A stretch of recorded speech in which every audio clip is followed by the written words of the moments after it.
मैंने ड्रग्स छिपाने वाले नकली दूध के पाउडर देखे हैं और पैसों से भरी जैकेट की परतें भी देखी है। हर तरह के हथकंडे देखे हैं। उस दिन एक विदेशी छात्र की सिक्योरिटी चेक की बारी थी। सूटकेस बिल्कुल आम था और वो लड़का भी एकदम शरीफ लग रहा था। एक्सरे मशीन से स्कैन किया, कुछ भी अजीब नहीं दिखा, पर मैंने उसे जाने नहीं दिया। उससे बैग खोलने को कहा। बैग की छुपी हुई परत में 3 पत्थर चुपचाप रखे हुए थे, बिल्कुल धूल भरे, ऐसे जो आपको कहीं भी सड़क पर पड़े मिल जाएं। मैंने उन्हें 3 सेकंड तक घूर कर देखा और एक भी शब्द नहीं कहा। अपना वॉकी टॉकी उठाया और एक कोड वर्ड बोला। 10 मिनट बाद, 10 मिनट बाद, 10 मिनट बाद पूरे एयरपोर्ट को सील कर दिया गया। मैंने कस्टम्स में 11 साल काम किया है। इस नौकरी ने मेरी सारी ख्याली पुलाव पकाने की आदत को खत्म कर दिया है और मेरी पारखी नजर को और तेज कर दिया है। मैंने दूध के डिब्बों में नशीला सामान छिपाने वाली एक माँ को देखा है जिसकी आंखों में घोर निराशा थी। एक व्यापारी को जैकेट में डॉलर की गड्डियां सिलते हुए देखा है, उसकी आंखों में लालच भरा था। और उन नौजवानों को भी देखा है जो दर्जनों कैप्सूल निगलकर अपने ही शरीर को दांव पर लगाकर बॉर्डर पार करना चाहते थे। उनकी आंखों में एक सुंदर कर देने वाला खालीपन था। इन 11 सालों में मैंने न जाने कितनी तरह की आंखें देखी हैं और एक ऐसी नजर पाली है जो सिर्फ आंखों को पड़ती है। आज मेरी ड्यूटी टर्मिनल 3 के इंटरनेशनल अराइवल के चेक पॉइंट नंबर 6 पर थी। दोपहर के 3 बजे थे। भीड़ सामान्य थी। एक नौजवान लड़का अपना सिल्वर सूटकेस धकेलते हुए आ रहा था। वो मेरे काउंटर पर आया। एक बहुत ही आम सा लड़का, सफेद टी शर्ट और जीन्स, काले फ्रेम का चश्मा पहने हुए, बिल्कुल किसी स्टूडेंट जैसा लग रहा था। उसने मुझे अपना पासपोर्ट दिया जिसका कवर एकदम नया था। मैंने पन्ने पलटे। गाओ युआन, उम्र 21 साल और एच देश से अपनी पढ़ाई पूरी करके लौट रहा था। अपने देश में स्वागत है। मैंने मुहर लगाई और पासपोर्ट उसे वापस दे दिया। उसके हाथ बिल्कुल नहीं कांप रहे थे, नाखून एकदम साफ और कटे हुए थे। शुक्रिया, उसने बहुत तमीज से मुस्कुराकर कहा और अपना सूटकेस लेकर कन्वेयर बेल्ट की तरफ बढ़ने लगा। जरा रुकिए, मैंने आवाज दी। गाओ युआन रुक गया और मुड़कर मुझे देखा। उसकी आंखों में बिल्कुल सही मात्रा में उलझन थी। जी सर, आपके सामान को एक्सरे मशीन से गुजारना होगा। ठीक है, उसने सिर हिलाया बिना किसी चिड़चिड़ाहट के और खुद ही आगे बढ़कर अपना सूटकेस बेल्ट पर रख दिया। सब कुछ ज्यादा ही शरीफों वाला था, कुछ ज्यादा ही नॉर्मल। मैं मॉनिटर स्क्रीन को घूर रहा था। एक्सरे ने सूटकेस को स्कैन किया। कपड़े, किताबें, वहाँ की कुछ खास चीजों के पैकेट, एक शेविंग रेजर, सब कुछ साफ दिख रहा था, एकदम सलीके से रखा हुआ। कुछ भी अजीब या शक होने जैसा नहीं था। एक्सरे मशीन देख रहे मेरे साथी शाओली ने मुझे सब ठीक है का इशारा किया, पर मैं अपनी जगह से नहीं हिला। मेरी नजरें अभी भी गाओ युआन के चेहरे पर ही टिकी थी। वो अपनी जगह पर चुपचाप खड़ा था। वो शांति से इंतजार कर रहा था। उसके चेहरे पर एक हल्की सी मुस्कान थी, लेकिन उसके बाएं हाथ का अंगूठा अनजाने में ही अपनी इंडेक्स फिंगर के दूसरे जोड़ को तेजी से रगड़ रहा था। ये अपनी भारी घबराहट को छिपाने का एक आम सबकॉन्शियस तरीका था, जिसमें इंसान ऐसे छोटे छोटे एक्शन बार बार करता है। वो किस बात से घबरा रहा है? एक ऐसा सूटकेस जिसमें कोई दिक्कत ही नहीं है। सर, आपके सूटकेस में कोई दिक्कत नहीं है, आप जा सकते हैं, बगल में खड़े जियोली ने उसे बताया। गाओ युआन ने मेरी तरफ सिर हिलाया और अपना सूटकेस उठाने के लिए आगे बढ़ा। सूटकेस खोलिए। मेरी आवाज ज्यादा तेज नहीं थी, लेकिन बिल्कुल साफ थी। जियोली एक पल के लिए हैरान रह गया।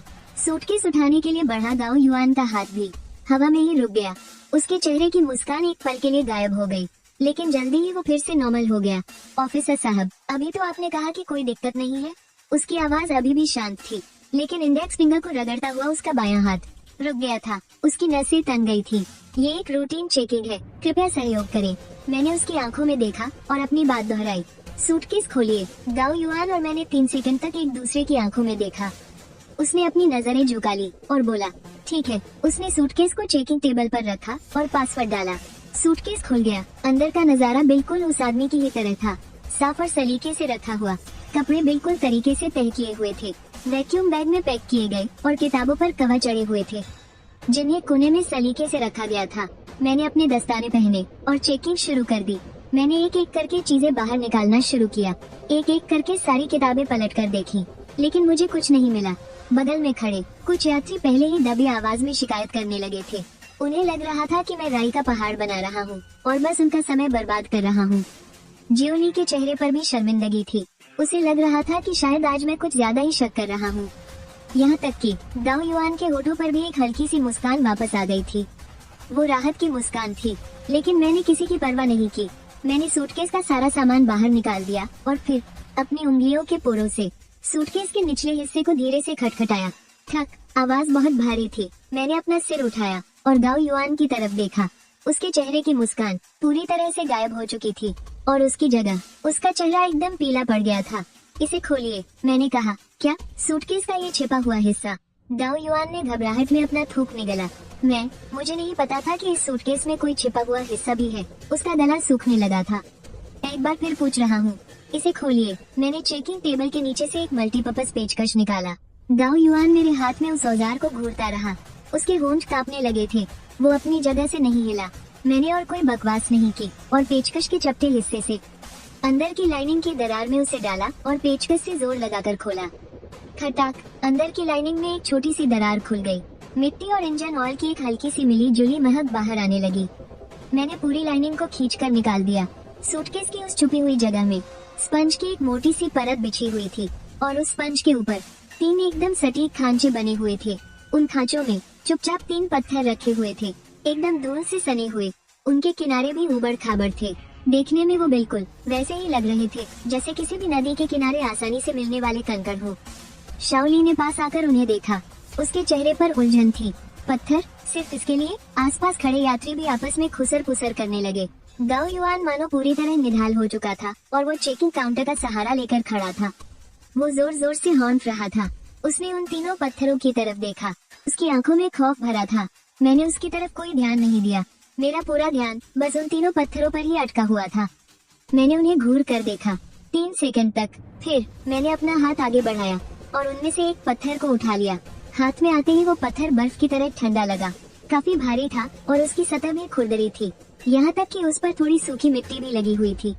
मैंने उसे अपनी आंखों के सामने किया और चेकिंग काउंटर के ऊपर लगी तेज रोशनी में उसे अलग अलग तरफ से घुमाकर देखा। फिर एक खास और बहुत ही हल्के से एंगल पर पत्थर की सतह पर एक ऐसी लकीर दिखाई दी जिसे खुली आंखों से देख पाना लगभग नामुमकिन था। बाल से भी बारीक एक बैंगनी रंग की रोशनी की लकीर पलक झपकते ही चमक गई। मेरा दिल एकदम से बैठ गया। मैंने पत्थर वापस नीचे रख दिया बिना एक भी शब्द कहे। मैंने अपने कंधे पर टंगे वॉकी टॉकी को उठाया और उसे कसकर पकड़ा। जैसे ही मैंने कॉल बटन दबाया, पूरी चेकिंग हॉल का वो शोरगुल मानो इस पल के लिए बिल्कुल शांत हो गया। मेरी आवाज एकदम स्थिर थी, उसमें कोई घबराहट नहीं थी। मैंने एक ऐसा कोड वर्ड बोला जिसे सिर्फ मैं और कैप्टन झोंगले ही समझ सकते थे। Counter number 6। पत्थर बहुत सख्त है। वॉकी टॉकी पर 1 सेकंड के लिए सन्नाटा छा गया। फिर कैप्टन झोंगले की बिल्कुल साफ और सख्त आवाज आई, कॉपी दैट। 10 मिनट बाद पूरा का पूरा T30 टर्मिनल, उसके अंदर आने और बाहर जाने के सारे रास्ते पूरी तरह से सील कर दिए गए। खतरे के सायरन की वो चुभने वाली आवाज पूरे आसमान में गूंजने लगी। सायरन बजते ही पूरे चेकिंग हॉल में अचानक से अफरा तफरी मच गई। यात्रियों की चीख पुकार, बच्चों के रोने की आवाजें और एयरपोर्ट को तुरंत खाली करने की अनाउंसमेंट, सब कुछ अस्त व्यस्त हो गया था। गाओ युआन निढाल होकर जमीन पर गिर पड़ा था। उसके चेहरे का रंग बिल्कुल उड़ चुका था। मैंने उस पर कोई ध्यान नहीं दिया। मैंने सबसे पहले उन तीनों पत्थरों को वापस उसी छुपी हुई जगह पर रखा, अंदर की लाइनिंग को ढका और सूटकेस बंद कर दिया। फिर मैंने उस सूटकेस पर सबसे ऊंचे दर्जे वाली सील लगा दी। जब तक मैंने ये सब किया, पूरी तरह से हथियारों से लैस एयरपोर्ट की स्पेशल पुलिस अंदर आ चुकी थी और उन्होंने पुलिस लाइन खींच दी थी। वहाँ मौजूद हर एक इंसान, हिलो मत, अपनी जगह पर ही रहो। स्पेशल पुलिस की दहाड़ ने सब कुछ दबा दिया। कैप्टन झोंगले अपने कस्टम्स एंटी स्मगलिंग विभाग के 2 साथियों के साथ तेजी से मेरी तरफ आ रहे थे। उनके चेहरे पर इतनी गंभीरता थी जो मैंने पहले कभी नहीं देखी थी। उनके माथे की नसें तन गई थी। जून भाई, स्थिति बताओ, उन्होंने बिना कोई बकवास किए सीधा पूछा। टारगेट गाओ युआन, पुरुष, उम्र 21 साल, एच देश से लौट रहा छात्र। मैंने जमीन पर गिरे हुए गाओ युआन की तरफ इशारा किया। संदिग्ध चीज, उसके सूटकेस के खुफिया हिस्से में मिले 3 पत्थर। मैंने उस सिल्वर सूटकेस की तरफ इशारा किया। मैंने कोड इस्तेमाल किया। पत्थर बहुत सख्त है। झोंगले की पुतलियां अचानक सिकुड़ गई। पत्थर बहुत सख्त है, ये कोड वर्ड कस्टम विभाग के अंदरूनी सिस्टम में सबसे ऊंचे दर्जे के राष्ट्रीय सुरक्षा खतरे का संकेत है। इस लेवल का अलार्म एक बार बजने का मतलब है कि ऐसी स्मगलिंग हो रही है जो देश की जड़ों को हिलाकर रख सकती है। इसे संभालने का अधिकार अब कस्टम विभाग के दायरे से बाहर हो चुका था। इसकी सूचना तुरंत राष्ट्रीय सुरक्षा विभाग को देनी होगी और वही इसे अपने हाथ में लेंगे। मैं और झोंगले 7 साल से साथ काम कर रहे हैं। इस कोड वर्ड का इस्तेमाल मैंने आज तक एक बार भी नहीं किया था। उसे पता है कि मैं ऐसे मामलों में मजाक नहीं करूंगा। क्या तुम पक्के तौर पर कह सकते हो? झोंगले की आवाज बहुत धीमी और गंभीर थी। 100%, मैंने जवाब दिया। उन्होंने आगे कुछ नहीं पूछा। तुरंत अपना एनक्रिप्टेड फोन उठाया और एक नंबर डायल किया। मैं कैपिटल एयरपोर्ट कस्टम से झोंग ले बोल रहा हूँ। प्रोटोकॉल रॉक शुरू करो। टर्मिनल 3 के चेक पॉइंट 6 पर एक टारगेट मिला है। हमें राष्ट्रीय सुरक्षा विभाग से तुरंत बैकअप चाहिए। फोन काटते ही एंटी स्मगलिंग के दोनों साथियों ने गाओ युआन को जमीन से उठाकर उसे हथकड़ियां पहना दी थी और उस सिल्वर सूटकेस को एक खास तरह के मेटल बम प्रूफ बॉक्स में रख दिया गया। सब कुछ बहुत ही तनावपूर्ण लेकिन तेजी से हो रहा था।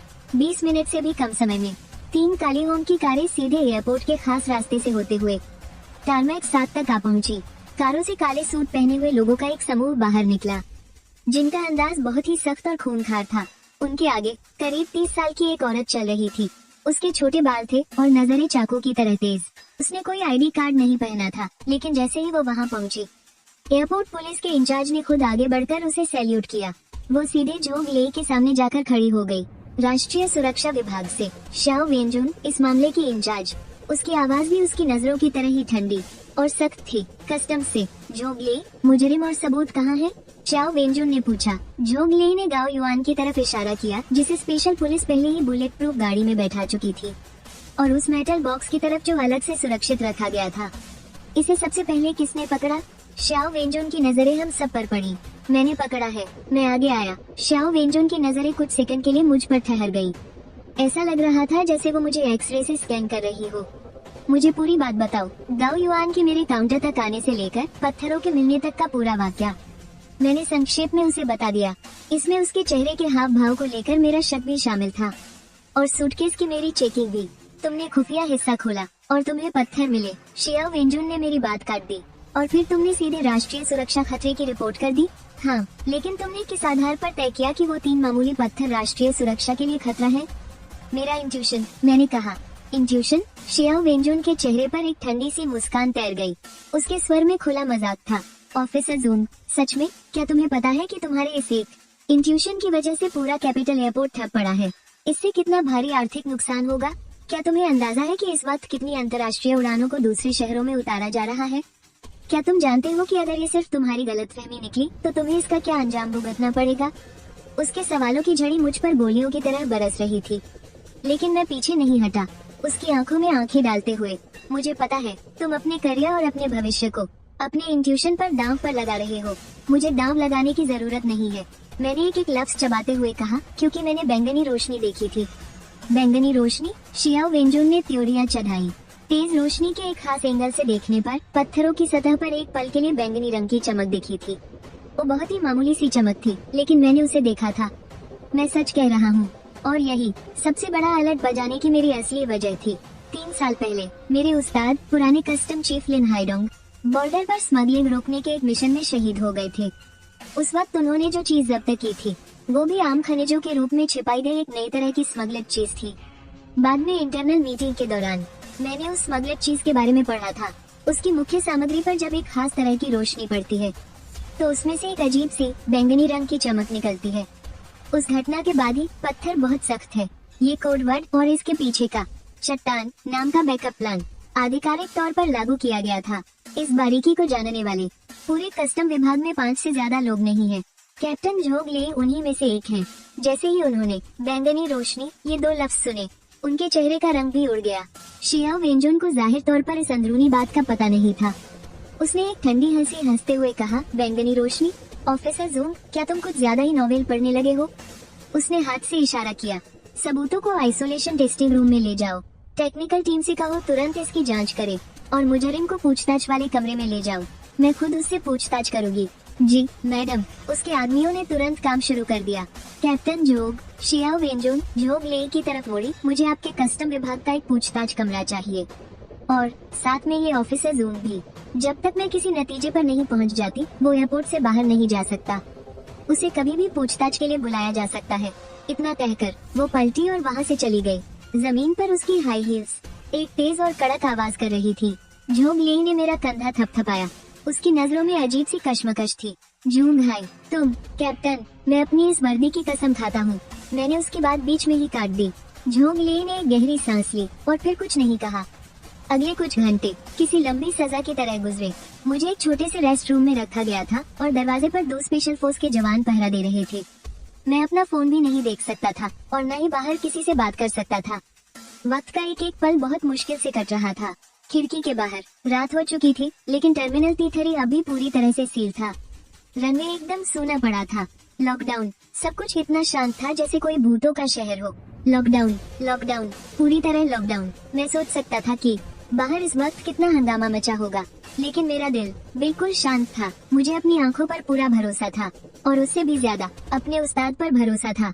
आधी रात तक सब ऐसा ही चलता रहा। तभी अचानक रेस्ट रूम का दरवाजा जोर से खुला और जियाओ वेंजुन अंदर आई। उसका चेहरा पहले से भी ज्यादा सख्त लग रहा था। उसकी आंखों में एक दबा हुआ गुस्सा साफ दिख रहा था। उसने एक फाइल जोर से मेरे सामने टेबल पर पटक दी। ऑफिसर जूंग, बेहतर होगा कि तुम मुझे इसका कोई जवाब दो। मैंने वो फाइल उठाई। वो फॉरेंसिक टीम की पहली टेस्ट रिपोर्ट थी। रिपोर्ट के आखिर में जो नतीजा लिखा था, उसके मोटे काले अक्षर मेरी आंखों में चुभ रहे थे। टेस्ट के लिए भेजा गया सैंपल A8, सी कंपोनेंट टेस्ट, सारे केमिकल टेस्ट, रेडिएशन टेस्ट, किसी में भी कुछ अजीब नहीं मिला। इसके अंदर सिर्फ ग्रेनाइट मिला है। नतीजा, एक मामूली पत्थर। मेरा दिमाग जैसे सुनना पड़ गया। ये कैसे हो सकता है? मेरी टीम ने गाओ युआन से 8 घंटे तक पूछताछ की है। जियाओ वेंजुन की आवाज बर्फ जैसी ठंडी थी। शुरू से लेकर आखिर तक उसने बस एक ही बात कही है कि ये पत्थर उसे एच देश में घूमने के दौरान एक नदी के किनारे मिले थे। उसे वो अच्छे लगे, इसलिए वो उन्हें निशानी के तौर पर अपने साथ ले आया। उसके रिश्तेदार, उसका परिवार, हमने सब कुछ छान मारा। उसका रिकॉर्ड बिल्कुल साफ है, और अब सारे सबूत सिर्फ एक ही तरफ इशारा कर रहे हैं। जियाओ वेंजुन आगे की तरफ झुकी और अपने दोनों हाथ टेबल पर टिका दिए। उसने मुझे घूरते हुए कहा, तुम झूठ बोल रहे हो। मैंने कोई झूठ नहीं बोला। मेरी आवाज थोड़ी भारी हो गई थी। तो फिर वो पर्पल लाइट कहाँ है? हमारी टीम ने देश की सबसे बेहतरीन मशीनें लगा दी। उन तीनों पत्थरों का 7 बार कोना कोना छान मारा, लेकिन पर्पल रंग का एक बाल तक नहीं मिला। जून भाई, वो लगभग चीखते हुए बोली, मैं तुम्हें 12 घंटे का वक्त देती हूँ, और तुम्हारा वक्त शुरू होता है अब, कल दोपहर 12 बजे तक। या तो तुम या तो उन 3 पत्थरों के राष्ट्रीय सुरक्षा के लिए खतरा होने के पक्के सबूत लाओ, वरना तुम कोर्ट मार्शल का सामना करने के लिए तैयार रहो, क्योंकि तुम्हारे उस तथाकथित अंदाजे और उस बैंगनी रोशनी के चक्कर में हमने एक और बड़ी मछली को पकड़ने का सबसे बेहतरीन मौका गंवा दिया। अब दफा हो जाओ मेरी नजरों से और सीधे हवालात में जाओ, और वहाँ बैठकर अच्छे से सोचना कि तुम कैसे साबित करोगे कि तुम कोई तमाशा करने वाले पागल इंसान नहीं हो। उनका सीना तेजी से ऊपर नीचे हो रहा था। साफ दिख रहा था कि वो गुस्से से उबल रही थी। 2 स्पेशल कमांडो अंदर आए और उन्होंने मुझे दोनों तरफ से कसकर पकड़ लिया। मैंने कोई विरोध नहीं किया। मेरे दिमाग में भयानक उथल पुथल मची हुई थी। ऐसा नहीं हो सकता। मैंने साफ साफ देखा था वो बैंगनी रोशनी और 3 साल पहले वाली उस इंटरनल मीटिंग की तस्वीर बिल्कुल एक जैसी थी। आखिर कहाँ गड़बड़ हो गई? मुझे बिना खिड़की वाली एक काल कोठरी में बंद कर दिया गया। उस कमरे में सिर्फ एक लोहे का बिस्तर था। मैं वहीं बैठ गया और खुद को जबरदस्ती शांत करने की कोशिश करने लगा। आज दोपहर को जो कुछ भी हुआ, वो बार बार मेरे दिमाग में घूम रहा था। गाओ युआन, उसके चेहरे के भाव, उसकी हर हरकत, रुको, उसका बायां हाथ, अपनी पहली उंगली को रगड़ने वाली वो हरकत। मुझे अचानक कुछ याद आया जब वो खुफिया हिस्सा खोला गया और उसने पत्थरों को देखा। ठीक उसी पल उसकी घबराहट सबसे ऊपर थी, लेकिन जैसे ही मैंने वो पत्थर उठाया और उस पर तेज टॉर्च की रोशनी डाली, उसके चेहरे के वो भाव, डर के अलावा ऐसा लगा जैसे कुछ और भी था। वो क्या था? मैंने अपनी आंखें बंद कर ली और पागलों की तरह अपनी यादों में उस पल को खंगालने लगा। हाँ, याद आया। वो राहत थी, एक सुकून की सांस, जब उसने देखा कि मैं पत्थर पर एक मामूली तेज टॉर्च की रोशनी डाल रहा हूँ और मुझे कुछ भी अजीब नहीं मिला। उसके चेहरे के भाव उस एक पल के लिए पूरी तरह से राहत भरे थे। वो किस बात पर चैन की सांस ले रहा था? इस बात पर कि मैंने जो रोशनी इस्तेमाल की वो गलत थी। मैं झटके से बिस्तर से खड़ा हो गया। मैं दरवाजे की तरफ भागा और लोहे के दरवाजे को जोर जोर से पीटने लगा। दरवाजा खोलो, मुझे शाओ वेंजुन से मिलना है। मुझे सबूतों की दोबारा जांच करनी है। मुझे पता चल गया है कि गड़बड़ कहाँ हुई है। सेल का वो लोहे का दरवाजा खुला और सामने खड़े थे कैप्टन झोंग ली। वो बहुत थके हुए लग रहे थे। उनकी आंखें लाल थीं। साफ लग रहा था कि वो पूरी रात नहीं सोए हैं। कैप्टन, मेरे साथ चलो। उन्होंने मेरी बात काटी और मुड़कर चलने लगे। मैं उनके पीछे पीछे चलने लगा, एक लंबे से गलियारे से होते हुए। टेक्निकल टीम की रिपोर्ट मैंने भी पढ़ी है। झोंग ली की आवाज बहुत भारी थी। जूंग भाई, इस बार मामला बहुत ज्यादा बिगड़ गया है। कैप्टन, मैं झूठ नहीं बोल रहा हूँ, मैंने बेचैनी से कहा। गड़बड़ी उन पत्थरों में नहीं है, गड़बड़ी उस रोशनी में है। कैसी रोशनी? मेरे उस्ताद वाले उस हादसे की इंटरनल ब्रीफिंग। मैंने उसे दसियों बार देखा है। रिपोर्ट में एक बात का जिक्र था, उस तरह की बैंगनी चमक हर तरह की रोशनी में नहीं दिखाई देती। ये सिर्फ एक बेहद खास और संकीर्ण प्रकाश स्रोत पर ही प्रतिक्रिया करती है। वो फ्रीक्वेंसी बैंड उस वक्त हमारे देश ने अभी अभी सफलतापूर्वक परीक्षण किया था। वह पूरी तरह से गुप्त ऑप्टिकल बैंड था। आम टेस्टिंग मशीनों को उस पैरामीटर पर सेट करना बिल्कुल नामुमकिन है। जोंग ले के कदम रुक गए। उसने सिर घुमाकर मुझे घूरते हुए देखा। तुम्हें कितना यकीन है? 100%, मैंने पूरे विश्वास के साथ कहा। जोंग ले कुछ सेकंड चुप रहा, फिर अपना फोन निकाला। एक बार फिर उस गुप्त नंबर पर कॉल मिलाई। इस बार उसने ज्यादा कुछ नहीं कहा, बस मेरी बात को जस का तस दोहरा दिया। फोन के उस पार शायद सन्नाटा छा गया था। उसे 1 घंटा दो। काफी देर बाद फोन से जियो वेंजुन की सर्द आवाज आई। मैं आइसोलेशन टेस्टिंग रूम में उसका इंतजार कर रही हूँ। आइसोलेशन टेस्टिंग रूम में माहौल इतना बोझिल था कि सांस लेना भी मुश्किल था। 3 पत्थर शांति से उस सफेद ऑपरेटिंग टेबल पर रखे थे। कुछ सफेद कोट पहने टेक्नीशियन एक तरफ खड़े थे। उनकी नजरों में शक और तिरस्कार साफ झलक रहा था। जियो वेंजुन अपने हाथ बांधे पुणे के अंधेरे में खड़ी थी। कस्टम ऑफिसर जूम, तुम अब शुरू कर सकते हो। उसकी आवाज में कोई भावना नहीं थी। मुझे एक ट्यूनेबल लेजर एमिटर चाहिए जिसकी वेवलेंथ रेंज फार अल्ट्रावायलेट बैंड तक जा सके, मैंने कहा। एक टेक्नीशियन ने हंस कर कहा, लड़के, तुम्हें पता है तुम क्या कह रहे हो, और वो भी फार अल्ट्रावायलेट? तुम्हें क्या लगता है यह कोई साई-फाई लैब है? जैसा वो कह रहा है वैसा करो, जियो वेंजुन ने सख्ती से कहा। वो टेक्नीशियन हालांकि बेमन से दिख रहा था, लेकिन फिर भी तैयारी के लिए चला गया। जल्द ही एक एडवांस मशीन वहाँ लाई गई। ये हमारी पहुँच के भीतर सबसे बेहतरीन मशीन है, टेक्नीशियन ने चिढ़कर कहा। इसकी वेवलेंथ कम से कम 200 नैनोमीटर तक जा सकती है। तुम्हारे लिए काफी है ना? मैंने हाँ में सिर हिलाया और मशीन के पास चला गया। मैंने टेस्टिंग रूम की सारी नॉर्मल लाइट्स बंद कर दी और उसे फुल डार्क मोड पर डाल दिया। लाइट्स एक एक करके बंद हो गई और पूरा टेस्टिंग रूम अंधेरे में डूब गया। सिर्फ मशीन की स्क्रीन की हल्की हरी रोशनी मेरे चेहरे पर पड़ रही थी। मैंने एक लंबी सांस ली और वेवलेंथ सेट करना शुरू किया। विजिबल लाइट के 760 नैनोमीटर से धीरे धीरे नीचे की तरफ सेट किया। लाल रोशनी, नारंगी रोशनी, पीली रोशनी, हरी रोशनी। ऑपरेटिंग टेबल पर रखे वो 3 पत्थर, उनमें कोई बदलाव नहीं आया। वो अभी भी धूल भरे और बेजान दिख रहे थे। मेरे माथे पर पसीना आने लगा था। बगल में खड़े टेक्नीशियन की हंसी और तेज सुनाई देने लगी। मैंने कहा था ना, फालतू का नाटक। जियो वेंजुन ने भी अपनी भौहें सिकोड़ ली थी। शायद उसका सब्र खत्म हो रहा था। मैंने उन पर ध्यान नहीं दिया और नीचे 400 नैनोमीटर, 300 नैनोमीटर अल्ट्रावायलेट रेंज में आ गए हैं। 250 नैनोमीटर। ऑफिसर जून, तुम्हारे पास ज्यादा समय नहीं है। शाओ वेंजुन की आवाज मौत के पैगाम जैसी लग रही थी। मैंने अपने दांत बींचे और मेरी उंगलियां लगातार नॉब घुमाती रहीं। जब वेवलेंथ का नॉब ठीक एक निशान पर आकर रुका, 217 नैनोमीटर, यही वो नंबर है 3 साल पहले पुराने चीफ की रिपोर्ट में जिसकी सिर्फ एक झलक दिखी थी, जिसे एक्सपेरिमेंटल पैरामीटर कहा गया था। वो नंबर, मेरे हाथ वहीं रुक गए।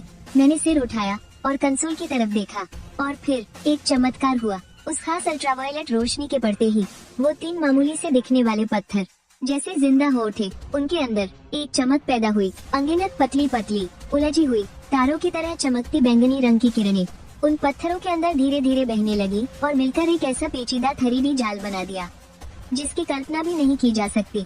वो पत्थर नहीं थे, वो तो सिर्फ रोशनी से बने हुए थे, जैसे कोई छोटा सा ब्रह्मांड हो। पूरा का पूरा टेस्टिंग रूम पल भर में एकदम शांत हो गया। हर कोई इस खूबसूरत लेकिन अजीब नजारे को देखकर इतना हैरान था कि किसी के मुंह से आवाज नहीं निकल रही थी। वो कुछ टेक्नीशियन, उनके मुंह तो फटे के फटे रह गए और आंखें बाहर आने को हो रही थी। हे भगवान, ये आखिर क्या चीज है? कोने से शाओ वेंजुन अचानक अंधेरे से बाहर निकली। वो तेजी से कंसोल के पास आई और उन 3 जिंदा लग रहे पत्थरों को देखने लगी। उसकी आंखों में खौफ और अविश्वास साफ झलक रहा था। उसने झटके से अपना सिर घुमाया और मुझे घूर कर देखा। उसकी नजरों में अब पहले जैसा वो घमंड और मजाक नहीं था। उसकी जगह एक गहरे सदमे ने ले ली थी और थोड़ा सा डर भी था। तुम्हें इस फ्रीक्वेंसी रेंज के बारे में कैसे पता चला? उसकी आवाज पहली बार हल्की सी कांप रही थी। ये देश का सबसे बड़ा ऑप्टिकल सीक्रेट है। ट्रिंग ट्रिंग। तभी उसकी जेब में रखा एनक्रिप्टेड फोन पागलों की तरह बजने लगा। शाओ वेंजुन जैसे नींद से जागी और हड़बड़ाहट में उसने फोन उठाया। बोलो, ग्रुप लीडर शाओ, गांव युआन ने सब उगल दिया है। फोन के दूसरी तरफ से पूछताछ करने वाली टीम के एक साथी की घबराई हुई आवाज आई। बस अभी वो अंदर से पूरी तरह टूट गया है। उसने बताया कि एच देश के एक संगठन ने उसे अपने साथ मिला लिया था। उस संगठन ने उसे बहुत सारे पैसे दिए ताकि वो उन 3 सोर्स स्टोन्स को वापस देश ला सके। उसने कहा कि उसके आदमी ने उसे बताया था कि ये सोर्स स्टोन पूरी तरह से सुरक्षित है। कोई भी मशीन इसका पता नहीं लगा सकती। जब तक कि 217 नैनोमीटर वाली गुप्त रोशनी इस पर न डाली जाए। उसने ये भी कहा कि मिलने की जगह। तभी पूछताछ करने वाली टीम के मेरे साथी की बात अभी पूरी भी नहीं हुई थी कि शाओ वेंजुन के हाथ से उसका फोन धड़ाम की एक तेज आवाज के साथ जमीन पर गिर पड़ा। पल भर में ही उसके चेहरे का रंग बिल्कुल उड़ गया था। वो आखिरकार समझ गई थी कि मुझे इस टॉप सीक्रेट फ्रीक्वेंसी के बारे में कैसे पता था, जिसके बारे में वो खुद भी नहीं जानती थी। इसलिए नहीं कि मेरा पद बहुत ऊंचा था, बल्कि इसलिए क्योंकि ये खुफिया जानकारी आज से 3 साल पहले मेरे गुरु की जान की कीमत पर मिली थी, और उसने अभी कुछ देर पहले ही अपनी जान पर खेलकर ये सुराग लाने वाले उस हीरो को एक पागल समझकर मिलिट्री कोर्ट भेजने की तैयारी कर ली थी। पूरे आइसोलेशन टेस्टिंग रूम में इतना सन्नाटा था कि हम एक दूसरे के दिल की धड़कन सुन सकते थे। उन 3 पत्थरों के अंदर बहती हुई वो बैंगनी आकाशगंगा किसी दूसरी दुनिया के भूत की तरह लग रही थी, जो हम इंसानों की बेवकूफी पर हंस रही हो। शाओ वेंजुन का पीला पड़ा चेहरा अब गुस्से से नीला पड़ने लगा था, और फिर नीले से एक अजीब सी लालिमा में बदल गया। वो शर्मिंदगी थी, घबराहट थी, और इस गहरे सदमे से शरीर में होने वाली एक स्वाभाविक प्रतिक्रिया भी थी। उसने जमीन पर गिरा अपना फोन नहीं उठाया। झोंक ले एक झटके में भागकर वहां पहुंचा। उसने फोन उठाया और जोर से चिल्लाया, मिलने की जगह कहाँ है? नेशनल डिजिटल लाइब्रेरी, 3री मंजिल, सी ब्लॉक का लॉकर नंबर 307। मिलने का समय आज दोपहर 3 बजे। अब हमारे पास 2 घंटे से भी कम का समय बचा था। झोंक ले ने फोन काट दिया और शाओ वेंजुन की तरफ देखने लगा। और शाओ वेंजुन इस वक्त मुझे ही देखे जा रही थी। उसकी आंखों में एक ऐसी उलझन थी जो मैंने पहले कभी नहीं देखी थी। उसमें एक परख थी, हैरानी और शक था, एक पछतावा था, और यहाँ तक कि थोड़ी सी इज्जत भी थी। कस्टम ऑफिसर जूंग, वो बोली। उसकी आवाज बिल्कुल रूखी हो चुकी थी। मैं अपने पहले के बुरे बर्ताव और घमंड के लिए तुमसे माफी मांगती हूँ। वो सीधी खड़ी हुई और पूरे सम्मान के साथ मेरे सामने झुक गई। राष्ट्रीय सुरक्षा विभाग की एक बड़ी अफसर एक मामूली कस्टम ऑफिसर के सामने सिर झुका रही थी। पास खड़े टेक्नीशियन और स्मगलिंग विरोधी टीम के मेरे साथी सब हक्के बक्के रह गए। मैं पीछे नहीं हटा। मैंने बहुत ही शांत मन से उसकी माफी को स्वीकार कर लिया, क्योंकि मैं जानता था कि वो मुझसे माफी नहीं मांग रही थी, वो मेरे गुरु से माफी मांग रही थी, जिन्होंने 3 साल पहले अपनी जान देकर ये टॉप सीक्रेट जानकारी हासिल की थी। मेरे गुरु लिन हाइडोंग से। अभी इन सब बातों का समय नहीं है, मैंने कहा। मेरी आवाज एकदम शांत थी। हमारे पास अभी 1 घंटा 50 मिनट का समय है। इस एक बात ने शाओ वेंजुन को पल भर में उन भावनाओं से बाहर निकाल दिया। उसकी आंखें फिर से चाकू की तरह तेज हो गई थी। तुम बिल्कुल सही कह रहे हो। वो पीछे मुड़ी और पूरी तेजी के साथ आदेश देने लगी, टेक्निकल टीम, तुरंत उन 3 सोर्स स्टोन को सबसे सुरक्षित एनर्जी आइसोलेशन बॉक्स में सील करो और यहाँ से ले जाओ। कैप्टन जो, मुझे अभी के अभी आपके सबसे बेहतरीन एंटी स्मगलिंग ऑफिसर्स चाहिए। वो इस ऑपरेशन में हमारा साथ देंगे। कम्युनिकेशन टीम, मुझे तुरंत सिटी ट्रैफिक कंट्रोल के मेन कमांड सेंटर से कनेक्ट करो। मुझे एयरपोर्ट से लेकर नेशनल डिजिटल लाइब्रेरी तक एक बिल्कुल क्लियर ग्रीन कॉरिडोर चाहिए। रास्ते के सारे ट्रैफिक सिग्नल्स सबके सब ग्रीन कर दो। एक्शन टीम, सब लोग ध्यान से सुनो।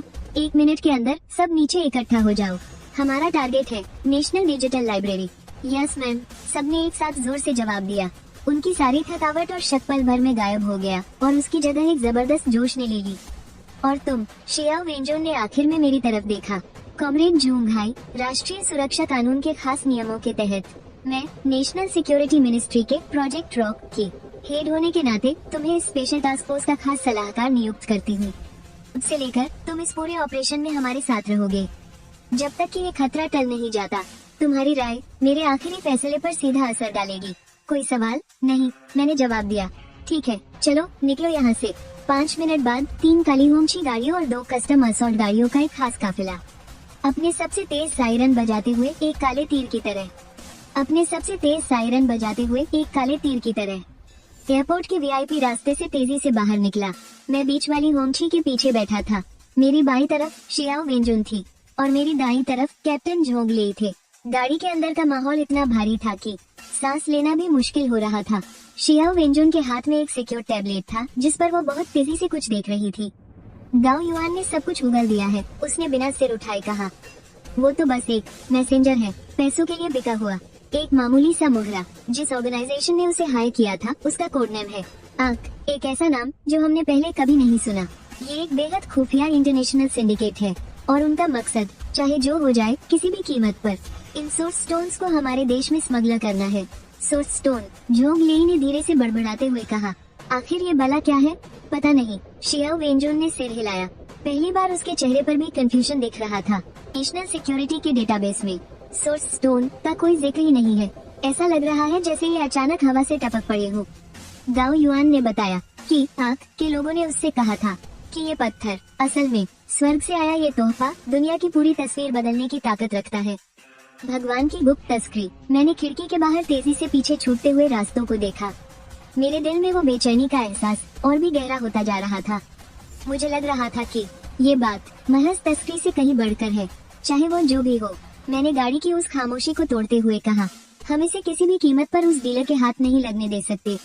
शियाओ वेंजुन ने सिर उठाया और मेरी तरफ देखा। उसकी आंखों में एक हल्की सी तारीफ की झलक थी। बिल्कुल सही, उसने अपना टैबलेट बंद करते हुए कहा। मैंने गिरफ्तारी का सबसे हाई लेवल प्लान शुरू कर दिया है। पूरी नेशनल डिजिटल लाइब्रेरी अब उस डीलर के लिए बिछाया गया एक ऐसा जाल है जिससे वो बच नहीं सकता। बस एक बार वो सामने आए। पूरी नेशनल डिजिटल लाइब्रेरी अब उस डीलर के लिए बिछाया गया एक मजबूत जाल है। बस एक बार वो सामने आए, मैं गारंटी देती हूँ कि वहाँ से एक परिंदा भी पर नहीं मार पाएगा। हमारा काफिला हवा से बातें कर रहा था। ट्रैफिक पुलिस की पूरी मदद से 1 घंटे से ज्यादा का रास्ता महज 30 मिनट में ही तय हो गया। दोपहर के 2:10 पर हमारी गाड़ियाँ शानदार तरीके से मुड़कर नेशनल डिजिटल लाइब्रेरी के साइड गेट पर आकर रुक गयी।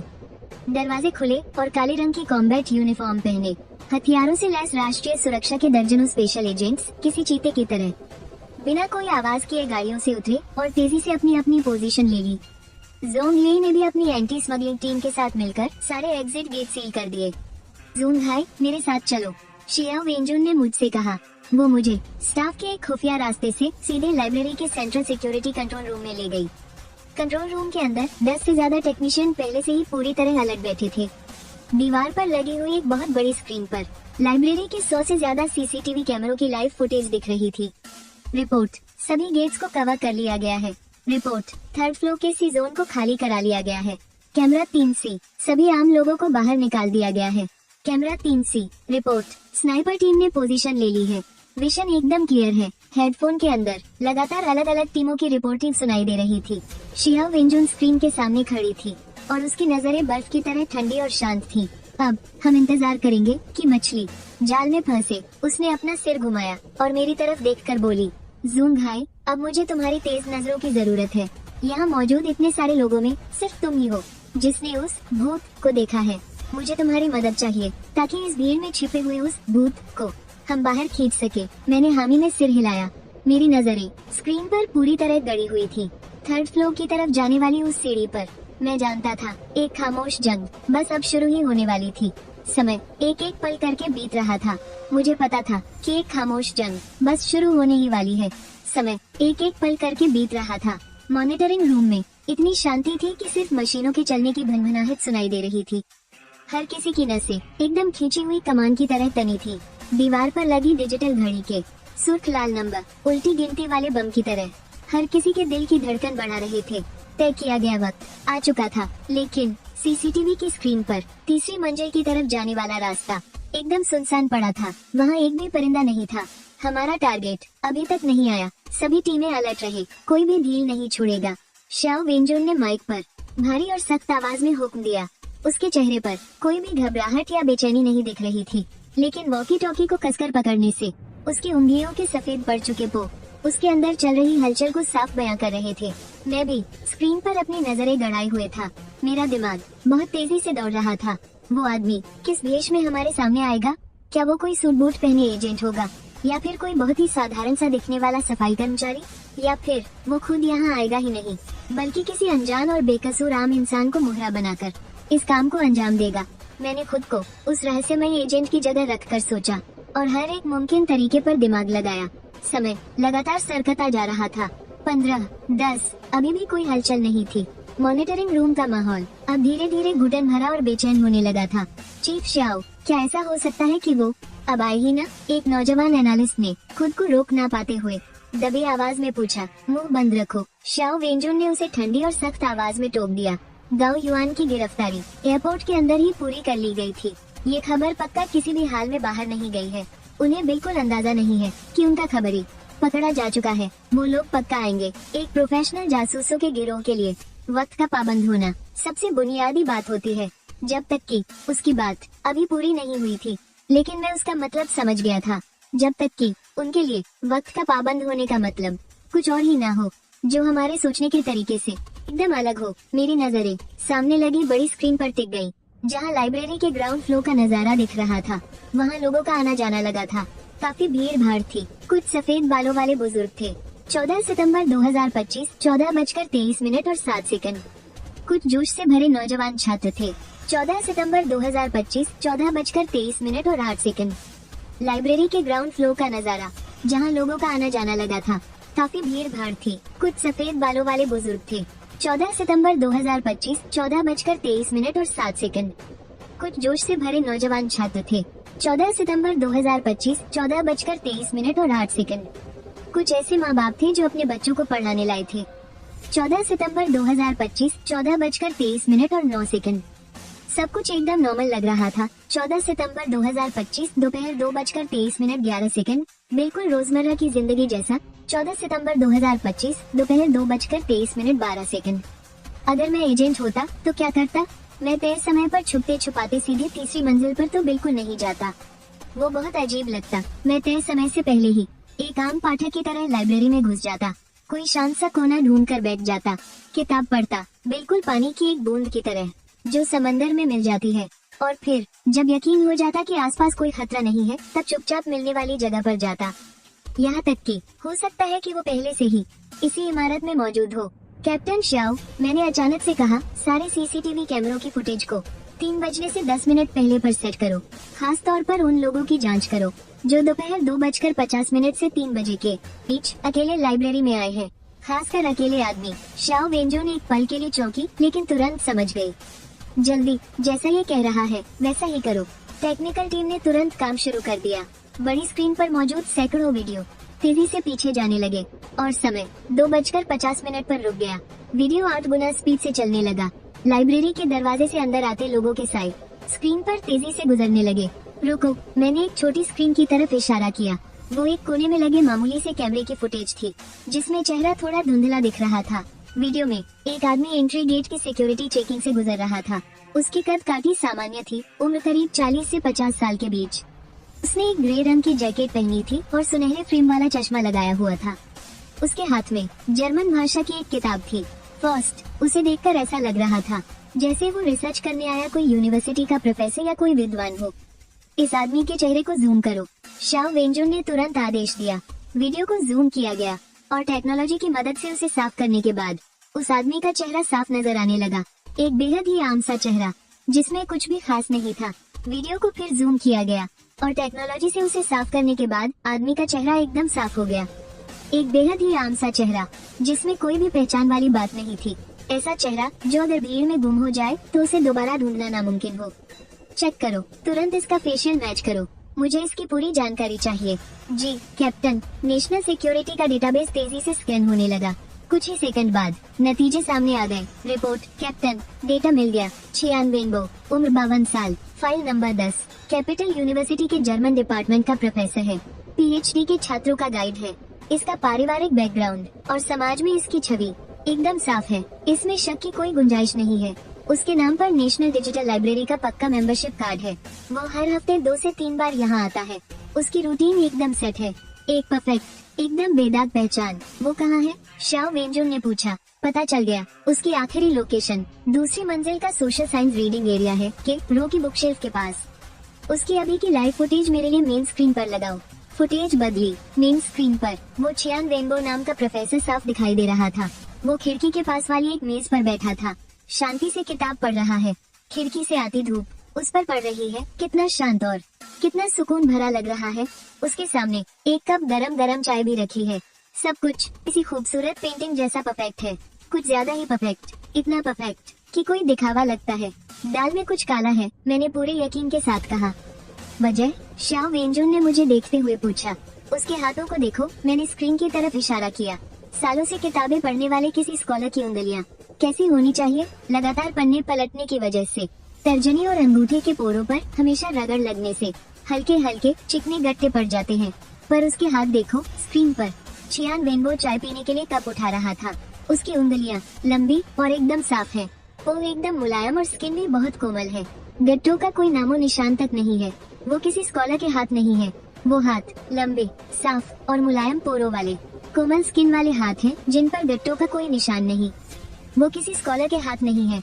वो तो ऐसे हाथ हैं जो शायद ही कभी किताबें छूते हो या मुश्किल से ही कभी पेन पकड़ते हो। और हाँ, उसके सामने रखी वो किताब फर्स्ट। जब से वो बैठा है तब से लेकर अब तक करीब 20 मिनट बीत चुके हैं। किताब का एक पन्ना तक नहीं पलटा गया। शाओ वेंजोन की आंखें अचानक फटी की फटी रह गई।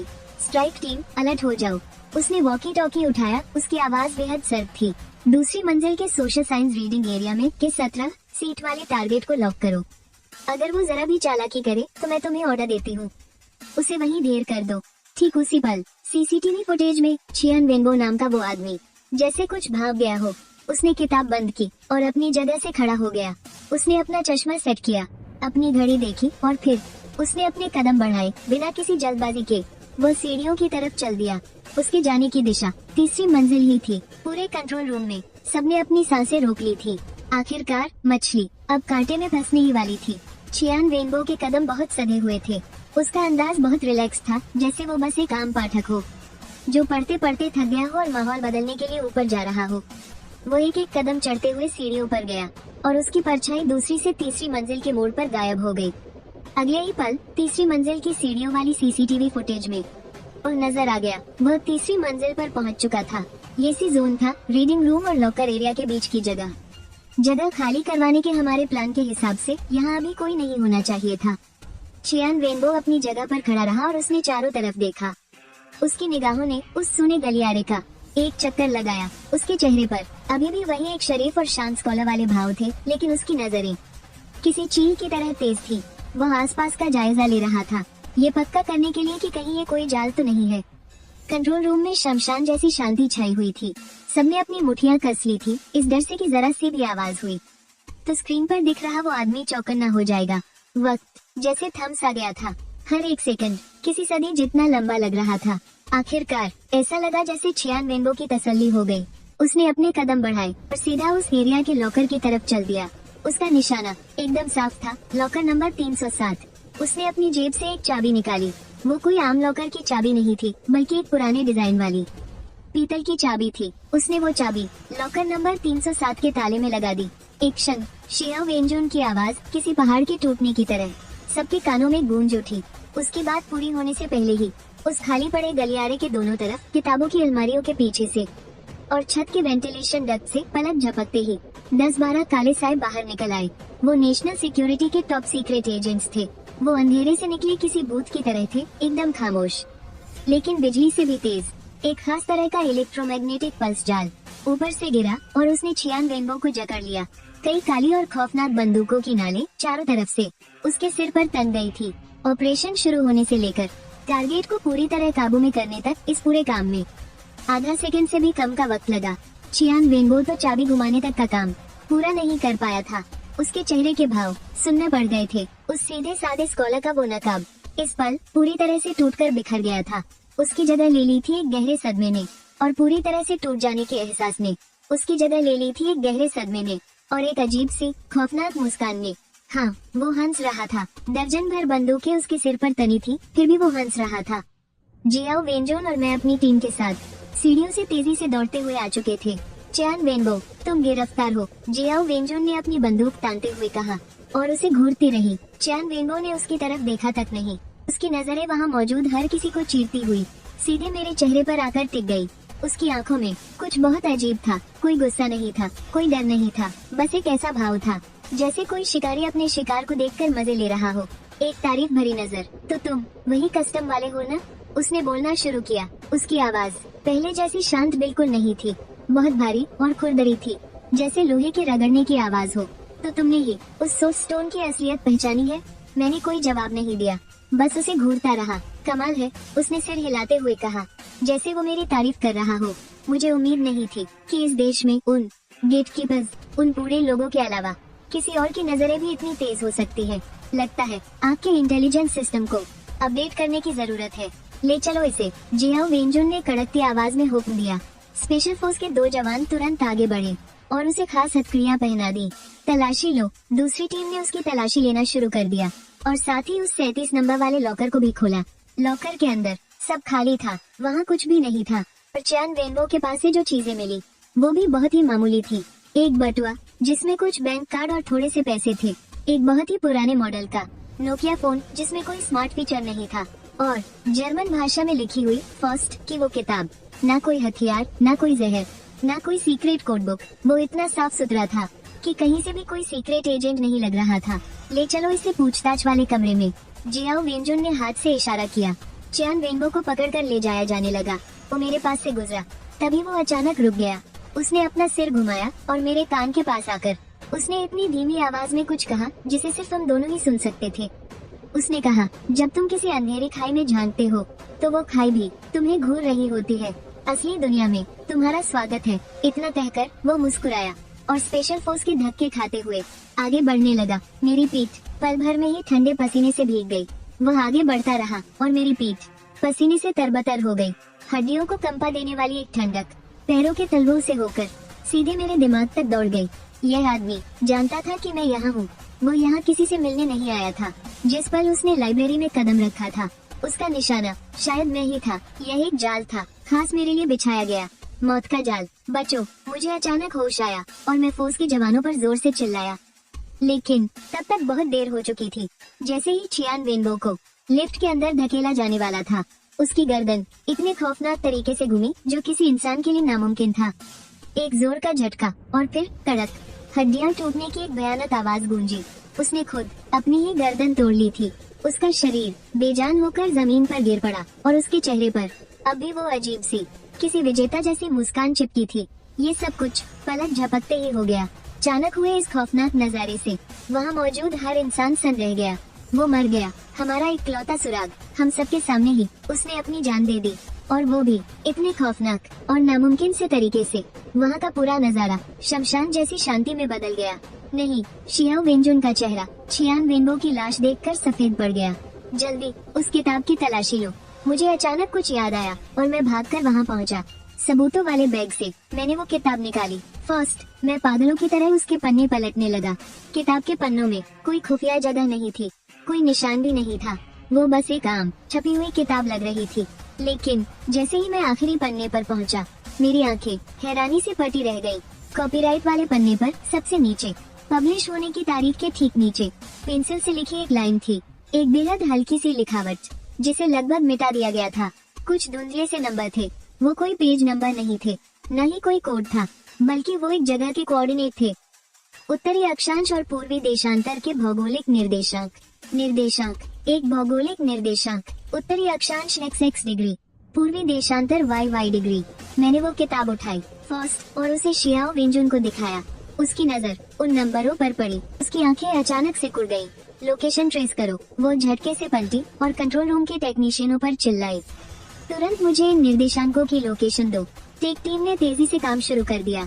दीवार की बड़ी स्क्रीन पल भर में एक विशाल सैटेलाइट मैप में बदल गई। मैप पर एक लाल रंग का चमकता हुआ बिंदु दिखाई दिया। शियाओ वेंजुन स्क्रीन के पास गई और उस लाल बिंदु को घूरने लगी। ये कौन सी जगह है? उसकी आवाज में एक अजीब सी घबराहट और कपकपी थी। टेक्नीशियन ने तेजी से मैप जूम इन किया। लाल बिंदु राजधानी के बाहरी इलाके में फैली हुई पहाड़ों की श्रृंखला के बीच था। चीफ, रिपोर्ट कर रहा हूँ। ये निर्देशांक Kunlun mountain biological science research centre के हैं। टेक्नीशियन की आवाज भी अब बहुत घबराई हुई लग रही थी। Kunlun mountain biological science research centre, झोंक ले खुद से बड़बड़ाया। उसका चेहरा पल भर में सफेद पड़ गया। शियाओ वेंजुन का शरीर जोर से डगमगाया। उसने टेबल का सहारा लिया, तब जाकर किसी तरह खड़ी रह पाई। Kunlun mountain biological science research centre. उसकी आंखें मैप के उस लाल बिंदु पर ऐसे टिकी थी जैसे वो उसे चीर देंगी। क्या वो वही सीक्रेट रिसर्च बेस नहीं है जो 10 साल पहले बंद हो चुका है? उसकी आवाज बर्फ जैसी ठंडी लग रही थी। ऐसा क्यों? निर्देशक वहाँ का रास्ता क्यों दिखा रहे हैं? पूरा कंट्रोल रूम एक बार फिर सन रह गया। इस अचानक हुए खुलासे ने सबके होश उड़ा दिए थे। किसी के मुंह से आवाज नहीं निकली। Kunlun mountain biological science research centre, ये नाम नेशनल सिक्योरिटी मिनिस्ट्री के लोगों के लिए क्या मायने रखता था? इसका मतलब था एक पाबंदी, दफन हो चुके राज। इसका मतलब था देश का सबसे टॉप सीक्रेट और खौफनाक प्रयोग। 10 साल पहले उस बेस को एक भयानक और अचानक हुए हादसे की वजह से तुरंत रोक दिया गया था और दुनिया को बताया गया कि इसे हमेशा के लिए बंद कर दिया गया है। इससे जुड़ी सारी फाइलों को देश के सबसे बड़े सीक्रेट में बदल दिया गया। और हमेशा के लिए सील कर दिया गया, यहाँ तक कि इसका नाम लेना भी मना था। और अब इस कियान रेनबो ने मरने से पहले जो सुराग छोड़ा है वो उसी जगह का इशारा कर रहा है, कुनलुन माउंटेन। मैंने बड़ी स्क्रीन पर मैप को देखा, पहाड़ों से घिरा हुआ वो लाल बिंदु। मेरा मन मुझसे कह रहा था कि मामला हमारी सोच से कहीं ज्यादा उलझा हुआ है। जूंग हाई, शाओ वेंजुन अचानक पीछे मुड़ी। पहाड़ों से घिरा वो लाल बिंदु। मेरा मन कह रहा है कि मामला हमारी सोच से कहीं ज्यादा उलझा हुआ है। जूंग हाई, शाओ वेंजुन अचानक पीछे मुड़ी और मेरी तरफ देखने लगी। उसकी आंखों में फिर से वही तेजी आ गई थी, लेकिन इस बार उनमें कोई शक नहीं था, सिर्फ भरोसा था। क्या तुम्हें याद है 3 साल पहले का वो मिशन जिसमें तुम्हारे उस्ताद लिन हाइडोंग शहीद हुए थे?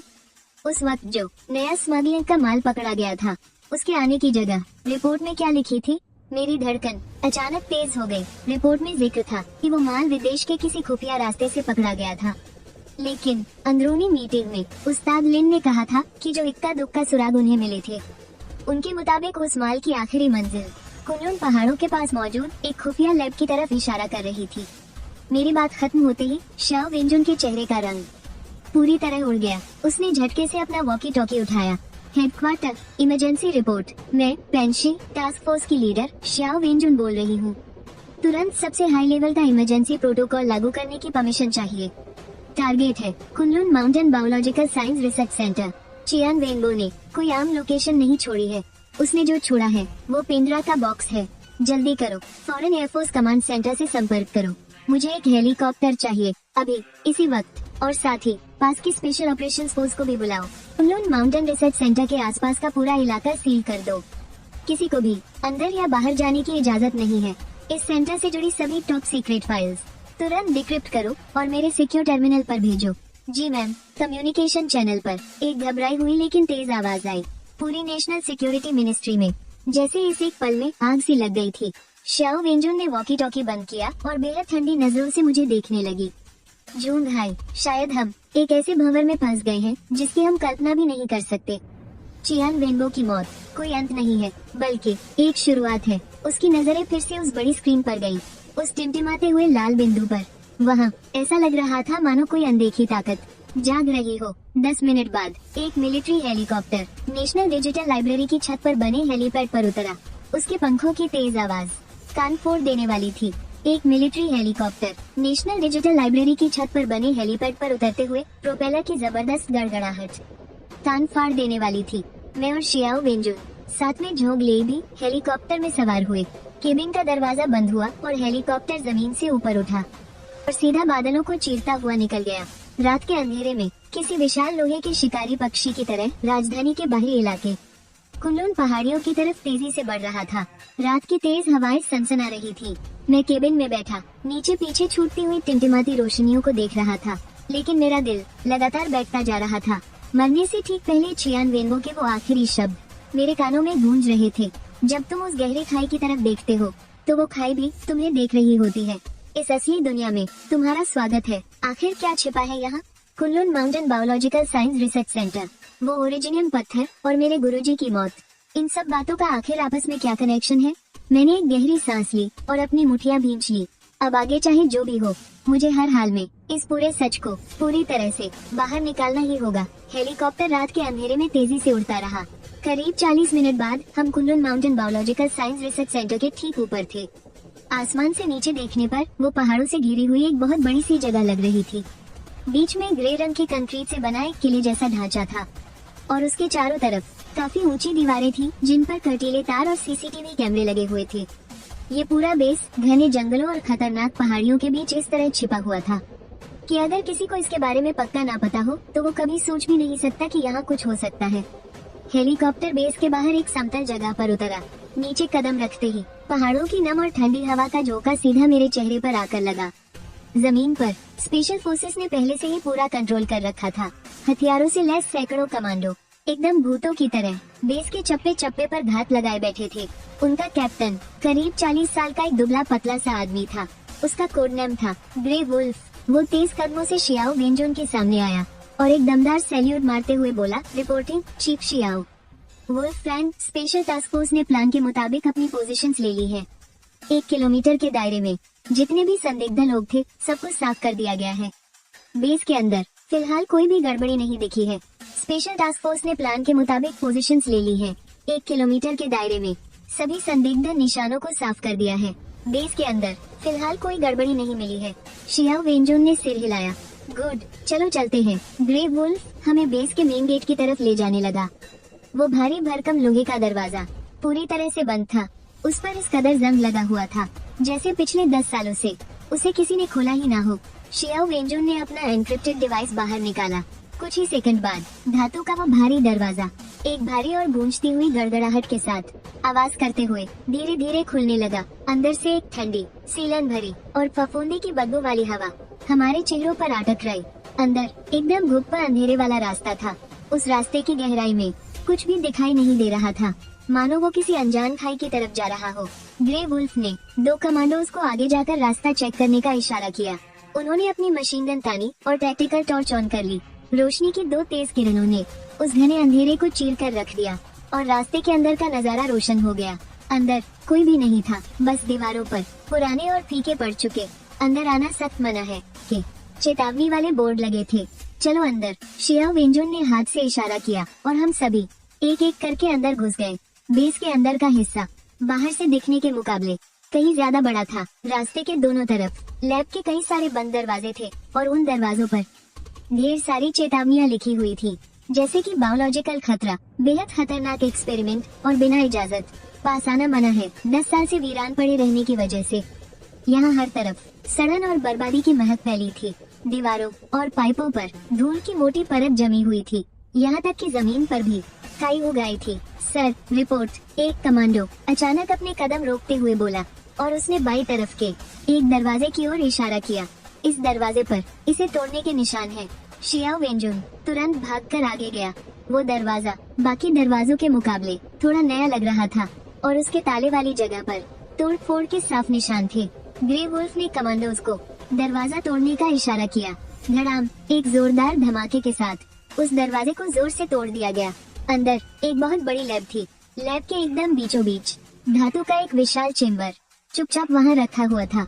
उस चेम्बर के अंदर सुनहरे रंग का कोई लिक्विड भरा था और उस लिक्विड में एक अजीब सी टेढ़ी मेढ़ी चीज डूबी हुई थी। एक ऐसी चीज जो एयरपोर्ट पर पकड़े गए उस सोर्स स्टोन से काफी हद तक मिलती जुलती थी। उस लिक्विड में एक अजीब सी टेढ़ी मेढ़ी चीज डूबी हुई थी।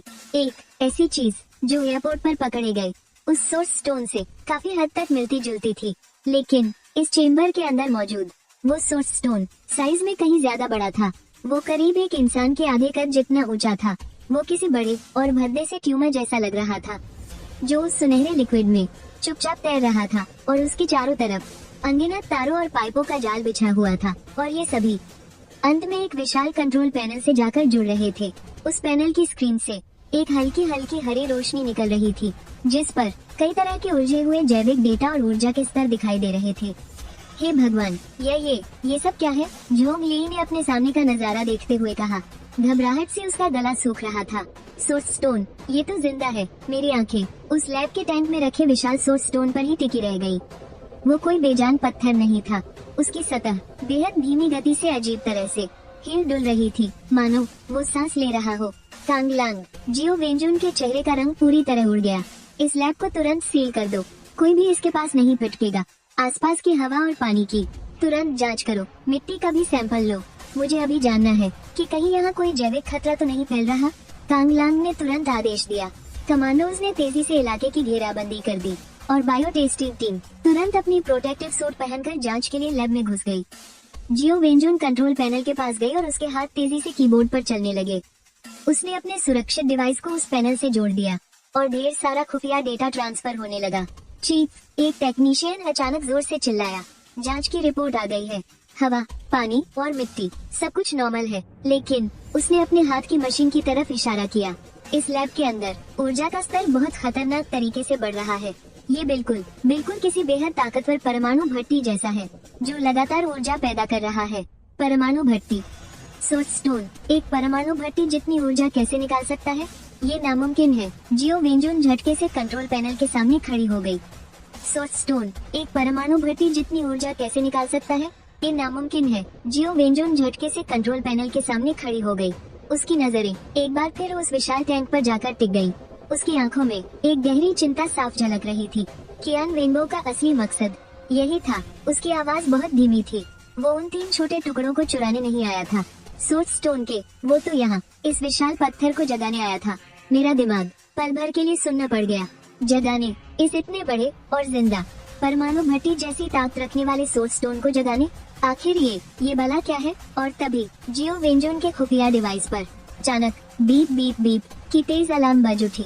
उसने नीचे देखा और उसका चेहरा पल भर में पीला पड़ गया। गड़बड़ है। चेन वेंबो का वो लोकेशन कोई आखिरी मंजिल नहीं है, वो तो बस एक किसी खास मशीन को चालू करने की एक चाबी है। कुनलुन माउंटेन का बायोलॉजिकल रिसर्च सेंटर सिर्फ एक सिग्नल रिले स्टेशन है। असल मंजिल तो और भी गहराई में है, उस रेस्ट्रिक्टेड एरिया में जहां आज तक कोई नहीं गया। और भी गहराई में झोंक लेने घबराहट में थूक निकला। उसकी आंखों में खौफ साफ दिख रहा था। ये जगह हमारी आखिरी हद है। इससे आगे सिर्फ कहानियों वाला रेस्ट्रिक्टेड एरिया है। वहाँ देश की सबसे तगड़ी सिक्योरिटी है जिसके नक्शे तक किसी को नहीं पता। जियाओ वेंजोन ने उसकी बात को अनसुना कर दिया। उसकी नजरें टर्मिनल के नक्शे पर गड़ी हुई थी। एक बिल्कुल नया और भी खुफिया लोकेशन वहाँ ब्लिंक कर रहा था। वो location Kunlun mountain research centre के एकदम नीचे पाताल में था। कांगलांग, उसने झटके से कांगलांग की तरफ देखा। तुरंत बॉम्ब स्क्वाड को बुलाओ। मुझे चाहिए कि तुम जल्द से जल्द उस रेस्ट्रिक्टेड एरिया का रास्ता बम से उड़ाकर खोल दो। कांगलांग का चेहरा भी बेहद गंभीर हो गया। चीफ जियाओ, ये नामुमकिन है। उस एरिया की सिक्योरिटी किसी न्यूक्लियर बंकर जैसी है। हमारी स्पेशल फोर्स के सबसे खतरनाक बमों से भी कम से कम 20 घंटे लगेंगे। सिर्फ एक दरार बनाने में 20 घंटे। जियाओ वेंजोन की आंखों में गहरी निराशा छा गई। हमारे पास इतना वक्त नहीं है। 20 घंटे। जियाओ वेंजोन की आंखों में गहरी निराशा छा गई। हमारे पास इतना वक्त नहीं है, गाओ युआन ने कहा था। मीटिंग का टाइम आज दोपहर 3 बजे का था। चेन वेंबो दोपहर 3 बजे लाइब्रेरी में था। उसका मकसद बस हमें उलझा कर रखना था ताकि उसे और वक्त मिल सके। उसने वो लोकेशन ब्लास्ट करके यहाँ के उस सोर्स स्टोन को चालू कर दिया। उसका असली मकसद उस रेस्ट्रिक्टेड एरिया को ट्रिगर करना था। अगर मेरा अंदाजा सही है तो अब तक उस एरिया की मशीनें चालू होने लगी होंगी। उसकी नजरें एक बार फिर उस खून जैसे लिक्विड में रखे बड़े से सोर्स स्टोन पर टिक गई। उसकी सतह पर होने वाली हलचल अब तेज होने लगी थी और उस सुनहरे लिक्विड से भी एक हल्की हल्की बैंगनी रोशनी निकलने लगी थी। ये इतना बड़ा सोर्स स्टोन अपने आप में ही एक पावर कन्वर्टर है, मैंने अचानक कहा। इसने दुनिया की किसी खास ऊर्जा को सोख लिया है और फिर चेन रेनबो के छोड़े गए कोऑर्डिनेट्स के जरिए उसे एक खास सिग्नल में बदल दिया है। ये सिग्नल वर्जित इलाके के और भी गहरे हिस्से को चालू करने के काम आएगा। चेन रेनबो का मकसद छोटे सोर्स स्टोन को बाहर ले जाना नहीं था, बल्कि किसी खास चीज को वर्जित इलाके के अंदर भेजना था। मेरी बातें सुनकर शाओ वेंजोन की आंखें अचानक चमक उठी। बिल्कुल सही, उसने जोर से ताली बजाते हुए कहा। तुम बिल्कुल ठीक कह रहे हो।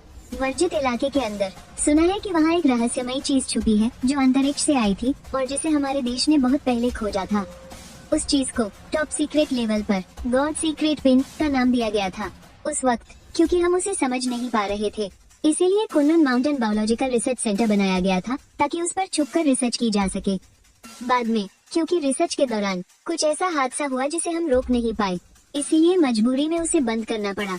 चेन रेनबो ने जिसे स्वर्ग से आया तोहफा कहा था, गॉड सीक्रेट, उसका मतलब इसी से था। आग संगठन को सोर्स स्टोन नहीं चाहिए, उन्हें तो बस ये चाहिए, गॉड सीक्रेट पिन। और ये सोर्स स्टोन असल में गॉड सीक्रेट को चालू करने वाले एनर्जी ब्लॉक है। गाओ युआन तो बस एक मोहरा था, चेन रेनबो इसे चालू करने वाला था। उनका असली मकसद इन सोर्स स्टोन की एनर्जी का इस्तेमाल करके कंट्रोल करना है, या यूँ कहे वर्जित इलाके की गहराई में सोए हुए गॉड सीक्रेट को जगाना है। शाओ वेंजोन का चेहरा और भी गंभीर होता जा रहा था। अगर एक बार गॉड सीक्रेट पिन, शाओ वेंजोन का चेहरा और भी गंभीर होता जा रहा था।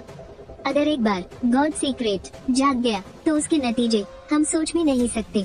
वो हमारी हर चीज को तबाह करके रख देगा। कांगलांग, मुझे सच सच बताओ, क्या वर्जित इलाके में जाने का कोई और रास्ता बचा है? कांगलांग ने कुछ पल सोचा और बोला, हाँ, एक रास्ता है। उसने सिर उठाया और शाओ वेंजोन की तरफ देखा। 10 साल पहले हुए उस हादसे के बाद, ताकि वर्जित इलाके में हालात बेकाबू न हो, हमने छुपकर एक इमरजेंसी सेल्फ डिस्ट्रक्ट टनल बनाई थी। अगर कभी वर्जित इलाके के अंदर हालात काबू से बाहर हो जाए, तो इस टनल के जरिए सीधे हाई एनर्जी चीजें डालकर उसे पूरी तरह से खत्म किया जा सकता है।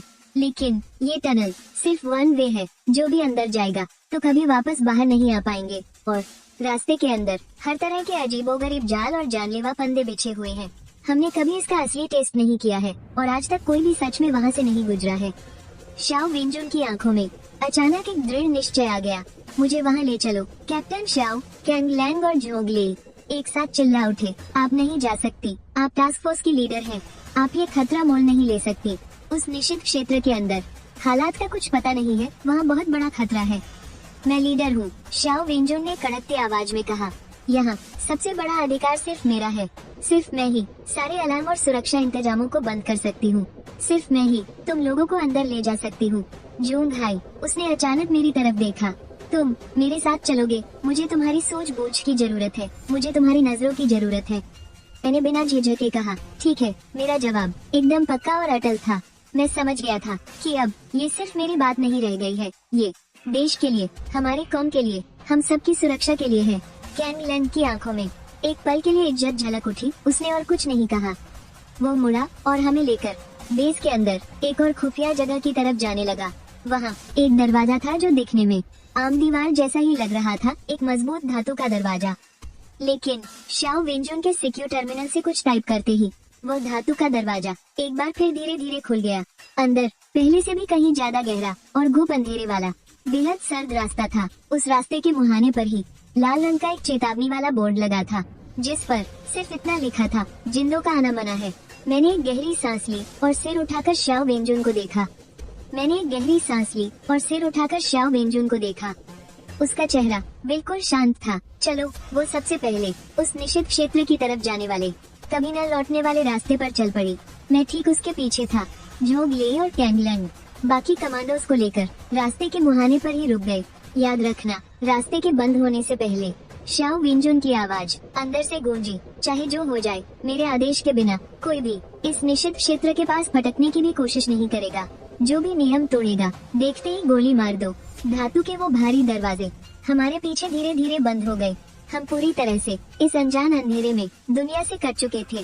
कानों में अब बस अपनी ही धड़कनें सुनाई दे रही थी और उसके साथ लगातार बढ़ती हुई मौत की वो खौफनाक महक। ये जगह वही प्रतिबंधित इलाका है। यह वही असली दुनिया है जिसके बारे में चियान वेंगबो ने बताया था। आगे हमारे इंतजार में और क्या क्या खड़ा है। इस रास्ते में मौत जैसा सन्नाटा छाया था। पीछे मौजूद उन धातु के दरवाजों ने हमारा बाहरी दुनिया से हर संपर्क पूरी तरह तोड़ दिया था। यह अंधेरा किसी गाड़ी स्याही की तरह हमें चारों तरफ से निगले जा रहा था, एकदम बर्फ सा सर्द और सीलन भरा, जिसमें जंग लगे लोहे और धूल की एक अजीब सी बदबू घुली थी। शाओ वेंजुन ने अपनी टैक्टिकल फ्लैशलाइट जलाई और रोशनी की एक तेज सफेद किरण ने पिछले 10 सालों से छाए इस सन्नाटे और अंधेरे का सीना चीर दिया। जहाँ तक रोशनी जा रही थी, वहाँ बस एक गहरी और संकरी सुरंग नजर आ रही थी, जिसका कोई अंत नहीं था। इसकी दीवारें सीमेंट की नहीं, बल्कि एक ऐसी अजीब गहरी चांदी जैसी चमक वाली धातु से बनी थी जो पहले कभी नहीं देखी गई। इसकी सतह बेहद चिकनी थी, जिसमें कोई जोड़ नहीं था। ऐसा लग रहा था जैसे ये पूरी सुरंग किसी एक ही विशाल धातु के टुकड़े को काटकर बनाई गई हो। ये 10 साल पहले इस्तेमाल होने वाला सबसे उच्च श्रेणी का मिलिट्री अलॉय है। शाओ वेंजुन की आवाज इस खाली सुरंग में थोड़ी खोखली सी गूंज रही थी। सैद्धांतिक रूप से ये छोटे परमाणु हमले का झटका भी सह सकता है। ये कहते हुए उसने अपनी कमर से एक पिस्तौल निकाली और बड़ी ही फुर्ती से उसका सेफ्टी कैच खोल दिया। मेरे बिल्कुल पीछे रहना। अब से हम लेवल 1 की युद्ध तैयारी की स्थिति में हैं। कोई भी ऐसी जिंदा चीज जिसकी पहचान न हो, उसे दुश्मन ही माना जाएगा। मैंने हामी में सिर हिलाया और अपनी सभी इंद्रियों को पूरी तरह से चौकन्ना कर लिया। मेरी आंखें अब इस अंधेरे की आदी हो चुकी थी। बिना टॉर्च की रोशनी के भी मैं आसपास की आकृतियों को थोड़ा बहुत देख पा रहा था। मेरी छठी इंद्री तेज रफ्तार वाले किसी रडार की तरह आसपास के चप्पे चप्पे को स्कैन कर रही थी। ये सुरंग बहुत लंबी थी। हम लगभग 5 मिनट तक चलते रहे। हमारे कदमों के नीचे उसी धातु का फर्श था। हर एक कदम के साथ एक साफ और अकेली सी गूंज पैदा हो रही थी। खट, यह आवाज यहाँ बजने वाली एकमात्र धुन थी। अचानक मेरा दिल न जाने क्यों जोर से धड़कने लगा। एक बहुत बड़े खतरे का एहसास ठीक सामने से मेरी तरफ आ रहा था। रुको, मेरे मुंह से अचानक चीख निकल गई और मैंने कसके शाओ वेंजुन की बांह पकड़ ली। उसका रिफ्लेक्स बहुत तेज था। मेरे बोलने के उस एक पल में ही उसके कदम रुक चुके थे। उसकी बंदूक सामने की तरफ तन गई और उसका शरीर कमान की तरह खींच गया। क्या हुआ? उसने धीमी लेकिन सतर्क आवाज में पूछा। आगे कुछ है? मेरी आवाज सूख रही थी। मुझे पता नहीं चल रहा कि वो क्या है, लेकिन वो बहुत खतरनाक है। शियाओ वेंजुन ने अपनी टॉर्च की रोशनी और आगे की तरफ डाली। रोशनी के उस पार रास्ता अभी भी बिल्कुल खाली था। वहाँ कुछ भी अजीब नहीं दिख रहा था। तुम्हें यकीन है, मैं आगे उस अंधेरे को ही घूर रहा था। मेरे माथे से ठंडे पसीने छूट रहे थे। वो खतरे का एहसास और भी तेज होता जा रहा था, जैसे कोई अनदेखी आंख उस अंधेरे में से हमें घूर रही हो। शियाओ वेंजुन ने मेरी बात पर और शक नहीं किया। उसने अपनी टैक्टिकल जैकेट से एक छोटी सी ग्लो स्टिक निकाली, उसे जलाया और फिर अपनी पूरी ताकत लगाकर उसे आगे की तरफ फेंक दिया। वो हरे रंग की ग्लो स्टिक हवा में एक चमकती हुई लकीर बनाते हुए करीब 50 मीटर दूर जाकर गिरी और फिर हल्के से जमीन पर जा गिरी। जैसे ही वो ग्लो स्टिक जमीन पर गिरी, अचानक से सब कुछ बदल गया। हमारे आगे का वो रास्ता, वो शीशे जैसी चिकनी लोहे की दीवारें, छत और फर्श पल भर में अनगिनत घनी और खून जैसी लाल रोशनी से जगमगा उठे। वो किरणें एक दूसरे को काटते हुए आपस में जुड़ गई और 0.1 सेकंड के अंदर ही उन्होंने एक बहुत बड़ा और जानलेवा 3D लेजर का जाल बना लिया। जमीन पर गिरी हुई वो ग्लो स्टिक पलक झपकते ही उस बिना आवाज वाले लाल लेजर से कटकर बारीक पाउडर में बदल गई और उस बहुत बड़े जानलेवा लेजर जाल ने जमीन पर गिरी उस ग्लो स्टिक को बिना किसी आवाज के काटकर बारीक पाउडर में बदल दिया। यहाँ तक कि धुएं का एक कण भी बाकी नहीं बचा। मैं और शियाओ वेंजुन दोनों की सांसें अटक गई। हमारी पीठ ठंडे पसीने से भीग चुकी थी। अगर हम बस एक कदम और आगे बढ़ाते तो हमारा हाल भी बिल्कुल उसी ग्लो स्टिक जैसा होता। हमारी तो हड्डियां भी नहीं बचती। Infrared triggered laser array. Xiao Wenjun की आवाज डर के मारे हल्की सी कांप रही थी। ये सेना का सबसे बेहतरीन डिफेंस सिस्टम है। एक बार ये एक्टिव हो गया ना, तो कोई भी जिंदा चीज इसे पार नहीं कर सकती। उसने मेरी तरफ देखा। उसकी आंखों में हैरानी थी। तुम्हें इसके बारे में कैसे पता चला? बस एक एहसास हुआ था, मैं सिर्फ यही कह पाया। वो लेजर का जाल करीब 3 सेकंड तक चमकने के बाद वापस बिना कोई आवाज किए गायब हो गया। आगे का रास्ता फिर से अंधेरे में डूब गया, जैसे वहाँ कुछ हुआ ही न हो। लेकिन हम दोनों को पता था कि मौत का वो जाल अभी भी वही है, अपने अगले शिकार के इंतजार में। अब क्या करें? मैंने पूछा। इस तरह के सिस्टम के काम करने का कोई ना कोई तरीका तो होता ही है। शियाओ वेंजुन ने खुद को तुरंत शांत किया। या तो यह कोई तय समय का अंतराल है या फिर कोई खास पासवर्ड है। हमारे पास पासवर्ड तो है नहीं, तो बस इंतजार ही कर सकते हैं। इसकी ऊर्जा खत्म होने का इंतजार या फिर इसके बंद होने के बीच का समय ढूंढना होगा। और इसलिए हम इस घने अंधेरे में चुपचाप इंतजार करने लगे। 1 मिनट बीता, 5 मिनट, 10 मिनट। मौत का वो जाल फिर कभी सामने नहीं आया। अजीब है। शियाओ वेंजुन ने माथा सिकोड़ा। आम सुरक्षा प्रणालियाँ ऊर्जा बचाने के लिए पल्स मोड का इस्तेमाल करती हैं। वो हमेशा स्टैंड बाय पर नहीं रह सकती, जब तक कि ऐसा लगा जैसे उसे कुछ याद आ गया हो। जब तक कि इसके चालू होने का तरीका, किसी चीज का हिलना डुलना न हो। उसने फिर से अपनी जेब से कुछ बाहर निकाला और इस बार वो धातु की एक छोटी सी गेंद थी। उसने उसे फेंका नहीं, बल्कि बहुत ही आराम से जमीन पर रख दिया और फिर अपने पैर से धीरे धीरे उसे आगे की तरफ धकेला। वो धातु की गेंद उस चिकनी जमीन पर बिना कोई आवाज किए लुढ़कने लगी। 1 मीटर, 2 मीटर, 3 मीटर, कुछ भी नहीं हुआ। शियाओ वेंजुन का चेहरा, वो धातु की गेंद उस चिकनी जमीन पर बिना कोई आवाज किए लुढ़कने लगी। 1 मीटर, 2 मीटर, 3 मीटर, कुछ भी नहीं हुआ। शियाओ वेंजुन का चेहरा और भी ज्यादा गंभीर हो गया। ये इंफ्रारेड सेंसर नहीं है और न ही ये कंपन से चालू होता है, तो फिर इसे चालू करने वाली चीज आखिर है क्या? मैं अंधेरे में लुढ़कती उस धातु की गेंद को घूरता रहा। तभी मेरे दिमाग में एक पागलपन भरा ख्याल, बिजली की तरह कौधा आवाज मेरे मुंह से अचानक निकल पड़ा। इसे चालू करने वाली चीज आवाज है। अभी अभी जो ग्लो स्टिक जमीन पर गिरी थी तो उससे हल्की सी आवाज हुई थी, लेकिन धातु की ये गेंद अंदर से ठोस है। लुढ़कते समय इससे बिल्कुल आवाज नहीं हुई। शियाओ वेंजुन की पुतलियाँ डर से सिकुड़ गई। शायद वो भी सब कुछ समझ गई थी। उसने धीरे से अपना हाथ उठाया और चुप रहने का एक इशारा किया। फिर उसने अपने गले की तरफ इशारा किया और फिर सामने की तरफ। उसका मतलब बिल्कुल साफ था। आगे के रास्ते पर हमें पूरी तरह से शांत रहना होगा। थोड़ी सी भी आवाज नहीं होनी चाहिए, यहाँ तक कि हमारी सांसों और धड़कनों की भी नहीं। ये लगभग नामुमकिन काम था, लेकिन हमारे पास कोई और रास्ता नहीं था। हमने एक दूसरे को देखा और दोनों की आंखों में एक पक्का इरादा नजर आया। मैंने एक गहरी सांस ली और फिर अपनी सांसों की रफ्तार को बिल्कुल धीमा कर लिया। मेरे दिल की धड़कन भी उसी के साथ शांत हो गई। हम दो भूतों की तरह एक एक कदम बढ़ाते हुए बहुत ही आहिस्ता से उस मौत के साए वाले इलाके में दाखिल हुए। हर एक कदम जैसे किसी नंगी तलवार पर चलने जैसा था। मेरा पूरा ध्यान सिर्फ अपने कदमों और सांसों पर था, इस डर से कि कहीं कोई आवाज न हो जाए। वक्त इस पल में जैसे ठहर सा गया था। 100 मीटर की उस छोटी सी दूरी को तय करने में हमें पूरे आधे घंटे लग गए। जब मैं आखिरकार उस इलाके से बाहर निकला तब मुझे एहसास हुआ कि मेरी कॉम्बैट वर्दी पसीने से पूरी तरह भीग चुकी थी। हम कामयाब हो गए थे।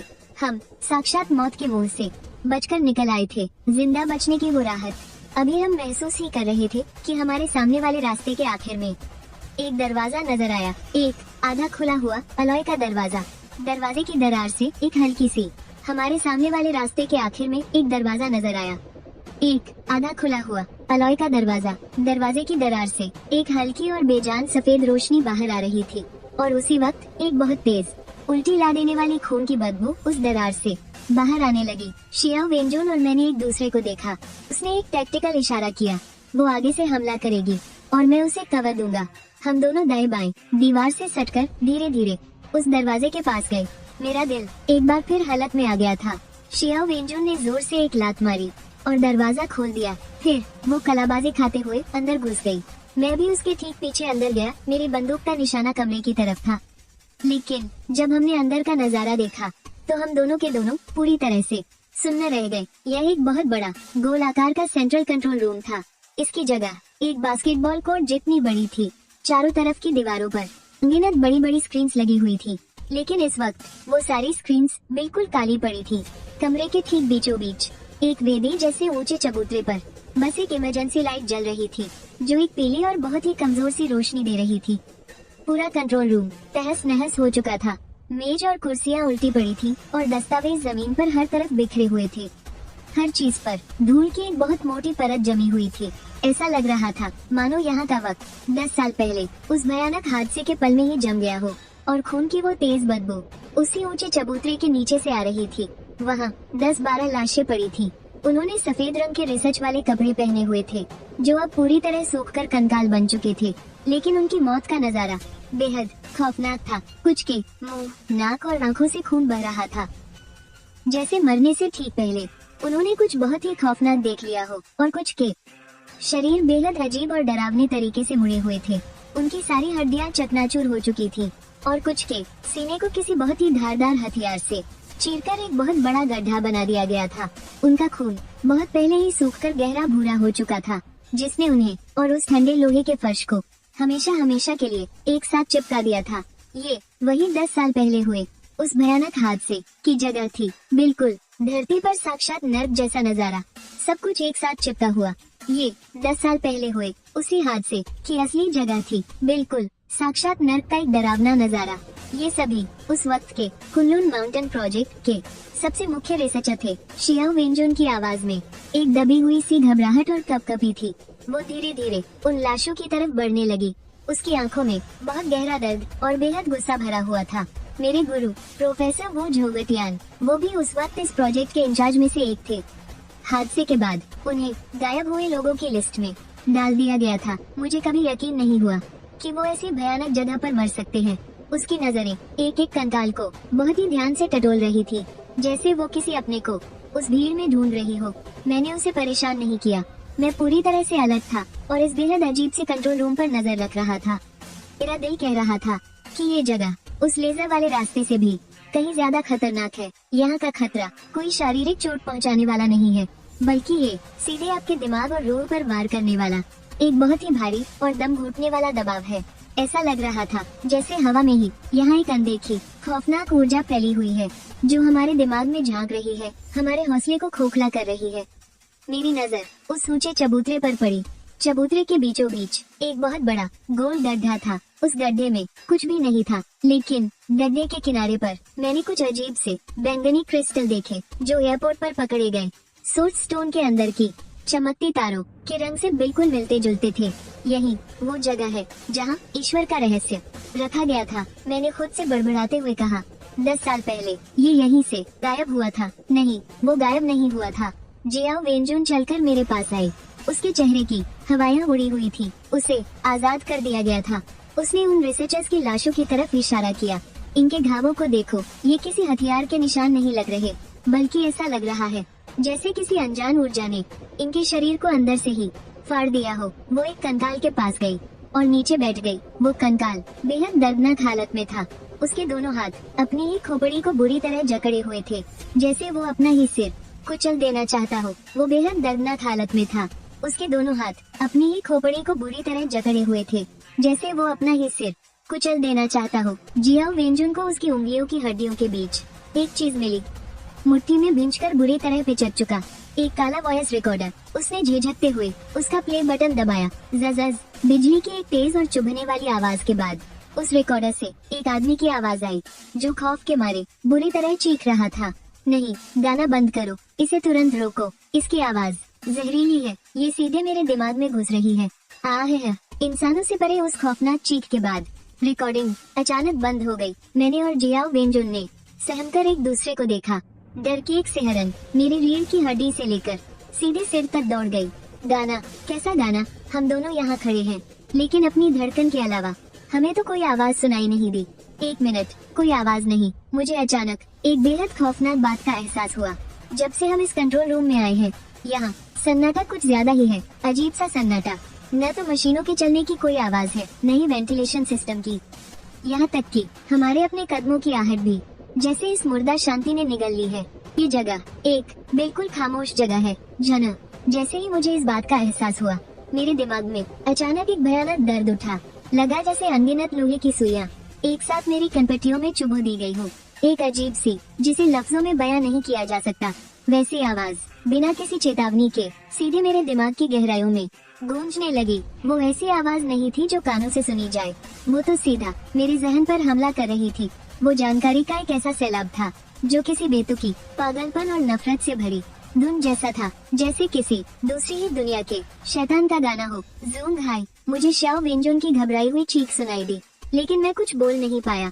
मेरे होश उस खौफनाक धुन में तेजी से डूबते जा रहे थे। मेरी आंखों के सामने तरह तरह के भ्रम पैदा होने लगे। मुझे गाओ युआन का खौफजदा चेहरा दिखा, चेन रेनबो की वो खौफनाक मुस्कान दिखी। मुझे मेरे उस्ताद लिन हाइडोंग खून से लथपथ जमीन पर पड़े दिखे। गुस्सा, दुख, डर, हर तरह के बुरे जज्बात। मुझे चेन रेनबो की वो खौफनाक मुस्कान देखी। उस्ताद लिन हाइडोंग खून से लथपथ जमीन पर पड़े हुए। गुस्सा, दुख, डर, वो सारे बुरे जज्बात इस पल हद से ज्यादा बढ़ गए थे। मेरे सोचने समझने की ताकत तेजी से खत्म हो रही थी। मैं पागल हो रहा था। होश में आओ। ठीक उसी पल जब मैं अंधेरे में पूरी तरह डूबने वाला था, एक जोरदार थप्पड़ मेरे चेहरे पर पड़ा। उस भयानक दर्द ने मुझे पल भर में थोड़ा होश ला दिया। मैंने शाओ वेंजुन का घबराहट और चिंता से भरा चेहरा देखा। उसके होठों के किनारे से खून की एक धार बह रही थी। उसके होंठ बुरी तरह कांप रहे थे। साफ पता चल रहा था कि उस शैतानी गाने का हमला उस पर भी हुआ था, लेकिन उसकी इच्छा शक्ति मुझसे कहीं ज्यादा मजबूत थी। वो अपनी ही जीभ काटकर दर्द के सहारे खुद को होश में रखे हुए थी। इसे अपने दिमाग से निकालो, उसने मेरी तरफ देखकर अपनी पूरी ताकत लगाते हुए चीखते हुए कहा। मत सुनो इसे, अपने होश कायम रखो। यह एक दिमागी हमला है। मैंने अपने दांत भींच लिए। खून का स्वाद मेरे मुंह में फैलने लगा। मैंने अपना सारा ध्यान उस दर्द पर लगाने की कोशिश की, ताकि उस हर जगह घुसने वाली आवाज का सामना कर सकूं, लेकिन कोई फायदा नहीं हुआ। वो आवाज और भी साफ और भी पागलपन से भरी होती जा रही थी। मेरी नजर धुंधलाने लगी। मुझे पता था कि मैं अब और नहीं टिक पाऊंगा। और ठीक उसी पल मेरे सीने पर, जिसे मैं हमेशा अपने पास रखता था, मेरे गुरुजी लिन हाइडोंग की आखिरी निशानी, एक मामूली सा कस्टम का बिल्ला, अचानक एक हल्की सी गर्म ऊर्जा छोड़ने लगा। ये ऊर्जा एक साफ झरने की तरह पल भर में मेरे पूरे शरीर में दौड़ गई और मेरे दिमाग में भर गई। वो पागल कर देने वाली अजीब सी आवाज इस गर्म ऊर्जा के आगे जैसे अपने सबसे बड़े दुश्मन से टकरा गई हो और तुरंत पीछे हट गई। मेरा दिमाग फिर से शांत हो गया और वो भयानक दर्द गायब हो गया। मैं जोर जोर से हाँफ रहा था। मेरा पूरा शरीर जैसे पानी से भीग कर निकला हो। तुम ठीक हो गए? शियाओ वेंजुन ने मेरी तरफ देखा। मैं जोर जोर से हाँफ रहा था। मेरा पूरा शरीर जैसे पानी से भीग कर निकला हो। तुम ठीक हो गए? शियाओ वेंजुन ने मेरी तरफ देखा। उसकी आंखों में हैरानी थी, जैसे उसे यकीन नहीं हो रहा था। मैंने हाँ में सिर हिलाया। दीवार का सहारा लेकर मैं मुश्किल से खड़ा हो पाया। मैंने सिर झुकाकर अपने सीने पर लगे उस बिल्ले को देखा। वो बिल्ला इस वक्त एक हल्की सी ना के बराबर दिखने वाली सुनहरी रोशनी बिखेर रहा था। इसी ने मुझे बचाया है। वो क्या है? चियाओ वेंजुन का ध्यान भी उस अजीब से बिल्ले पर गया। मेरे गुरुजी की निशानी, मैंने जवाब दिया। मुझे नहीं पता कि ये चमक क्यों रहा है, लेकिन ऐसा लग रहा है कि ये इस दिमागी हमले को रोक सकता है। शियाओ वेंजुन की नजरें अजीब सी उलझन में पड़ गई। उसने उस बिल्ले को देखा और फिर मुझे देखा, जैसे वो मेरे अंदर कोई राज ढूंढना चाहते हो। और ठीक उसी पल गड़गड़ाहट की जोरदार आवाज आई। पूरा सेंट्रल कंट्रोल रूम अचानक बहुत जोर से कांपने लगा। दीवार पर लगी वो सारी काली स्क्रीनें इसी पल अचानक सारे के सारे रोशन हो गए। स्क्रीन पर जो दिखा वो कोई डेटा नहीं था और न ही कोई सीसीटीवी फुटेज, बल्कि वो एक आँख थी, एक बहुत ही विशाल अनगिनत बैंगनी नसों से भरी हुई एक खौफनाक आँख। और वो आँख धीरे धीरे घूम रही थी। उसकी पुतली आखिर में मुझ पर और शियाओ वेंजुन पर आकर टिक गई। एक ठंडी, पूरी तरह से भावहीन मशीनी आवाज पूरे कंट्रोल रूम में गूंज उठी। चेतावनी, अनजान जीवों की घुसपैठ का पता चला है। चेतावनी, हाई लेवल सीक्रेट की मिली है। प्रोजेक्ट आँख दूसरा चरण शुरू किया जा रहा है। लक्ष्य खात्मा, प्रोटोकॉल प्यूरिफाई। प्रोजेक्ट आँख। शियाओ वेंजुन का चेहरा पल भर में पीला पड़ गया। कियान वेंबो का संगठन, उन्होंने यहाँ भी कब्जा कर लिया है। उसकी बात अभी पूरी भी नहीं हुई थी कि ऊंचे चबूतरे पर वो गोल खांचा जो पहले एकदम खाली था, उसके बेस में धीरे धीरे एक दरार खुलने लगी। एक बेलन के आकार का किसी अनजान धातु से बना प्लेटफॉर्म नीचे से ऊपर आने लगा। उस प्लेटफॉर्म पर एक चीज रखी हुई थी। वो एक अनगिनत अजीबोगरीब आकारों वाले अनजान धातु से बना प्लेटफॉर्म जो नीचे से ऊपर आ रहा था। उस प्लेटफॉर्म पर एक चीज रखी थी। वो एक अनगिनत टेढ़े मेढ़े बैंगनी रंग की चमक बिखेरते क्रिस्टल से जुड़कर बना एक बहुत बड़ा बेढंगा सा गोला था। उसका आकार करीब एक छोटी कार जितना था। उसकी सतह पर अनगिनत आँखों जैसे दिखने वाले गहरे भंवर बने हुए थे और वो भंवर धीरे धीरे घूम रहे थे। उनमें से दिल दहला देने वाली एक शैतानी ऊर्जा निकल रही थी। ईश्वर की चाबी। उस विशाल गोले को देखकर मेरा गला सूखने लगा। क्या यही वो चीज है जिसे हमारा देश पिछले 10 सालों से खोज रहा था? जो 10 सालों से छिपा हुआ सबसे बड़ा रहस्य था? अंतरिक्ष से आई एक मनहूस चीज। यही हर चीज की जड़ है। सोच से वूम की आवाज आई। उस विशाल गोले से एक गहरी गड़गड़ाहट की आवाज गूंज उठी। पूरे कंट्रोल रूम का कांपना और भी तेज हो गया। चारों तरफ की दीवारों में बड़ी बड़ी दरारें पड़ने लगी। अनगिनत मोटी टेंटेकल्स जैसी काले रंग की धातु की तारें उन दरारों में से बाहर निकलने लगी। वो किसी जगे हुए विशाल अजगरों के झुंड की तरह हमारी तरफ पागलों की तरह झपटने लगी। भागो! शियाओ वेंजुन जोर से चिल्लाई और मुझे खींचते हुए पास के ही एक कंट्रोल कंसोल के पीछे छिप गई। बूम! हम जैसे ही वहाँ से हटे, एक विशाल धातु की तार ठीक उसी जगह पर जोर से आ गिरी जहाँ हम अभी खड़े थे। वो सख्त अलॉय का फर्श पल भर में गहरे गड्ढे में बदल गया और भी ढेर सारी तारें चारों तरफ से हमें घेरने के लिए आगे बढ़ने लगी। उन्होंने हमारे बचने के सारे रास्ते बंद कर दिए थे। धा धा धा धा। शियाओ वेंजुन ने अपनी पिस्तौल उठाई और हमारी तरफ आ रही उन तारों पर अंधाधुंध गोलियां चलाने लगे। वो गोलियां तारों की सतह से टकराकर चिंगारियों की झड़ी लगा रही थी, लेकिन उन पर बस छोटे छोटे सफेद निशान ही छोड़ पा रही थी। उनसे तारों को रत्ती भर भी नुकसान नहीं पहुंच रहा था। कोई फायदा नहीं है, मैं जोर से चिल्लाया। ये चीजें इस बेस का अपना डिफेंस सिस्टम है। आम हथियार इन पर काम नहीं करेंगे। हमें कंट्रोल कोर को ढूंढकर इसे बंद करना ही होगा और वो कंट्रोल कोर उसी विशाल गोले पर है। शियाओ वेंजुन भी मेरी बात समझ गई, लेकिन हम अभी इन पागल धातु के टेंटेकल्स की वजह से अपने छिपने की जगह पर बुरी तरह फंसे हुए थे। उस ऊंचे चबूतरे के पास जाना तो दूर की बात थी। देखते ही देखते वो घेरा और भी छोटा होता जा रहा था। हम सच में उस ऊंचे चबूतरे के पास जा ही नहीं सकते थे। देखते ही देखते वो घेरा और छोटा होता जा रहा था। हम बस अब इन धातु के टेंटेकल्स के हाथों कुचल कर कीमा बनने ही वाले थे। मुझे कवर दो! शियाओ वेंजुन अचानक मुझ पर चिल्लाई। मुझे बस 3 सेकंड का समय दो, न कहकर उसने अपनी टैक्टिकल वेस्ट से अपनी आखिरी चीज बाहर निकाली। एक बस अंगूठे के आकार का, चांदी के रंग का, डायमंड के आकार वाला बम, हाई एनर्जी पॉलीमर बम। मैं उस चीज को पहचान गया था। वो राष्ट्रीय सुरक्षा विभाग के सबसे टॉप सीक्रेट लेवल का स्पेशल वेपन था। इसकी ताकत 1 मीटर मोटी स्टील की प्लेट को चीरने के लिए काफी थी, लेकिन इसे फटने में 3 सेकंड लगते थे और इन 3 सेकंड के लिए वो उन तारों के सामने एक जिंदा निशाना बन जाएगी। नहीं, ये बहुत खतरनाक है। मैंने तुरंत साफ मना कर दिया। हमारे पास समय नहीं है।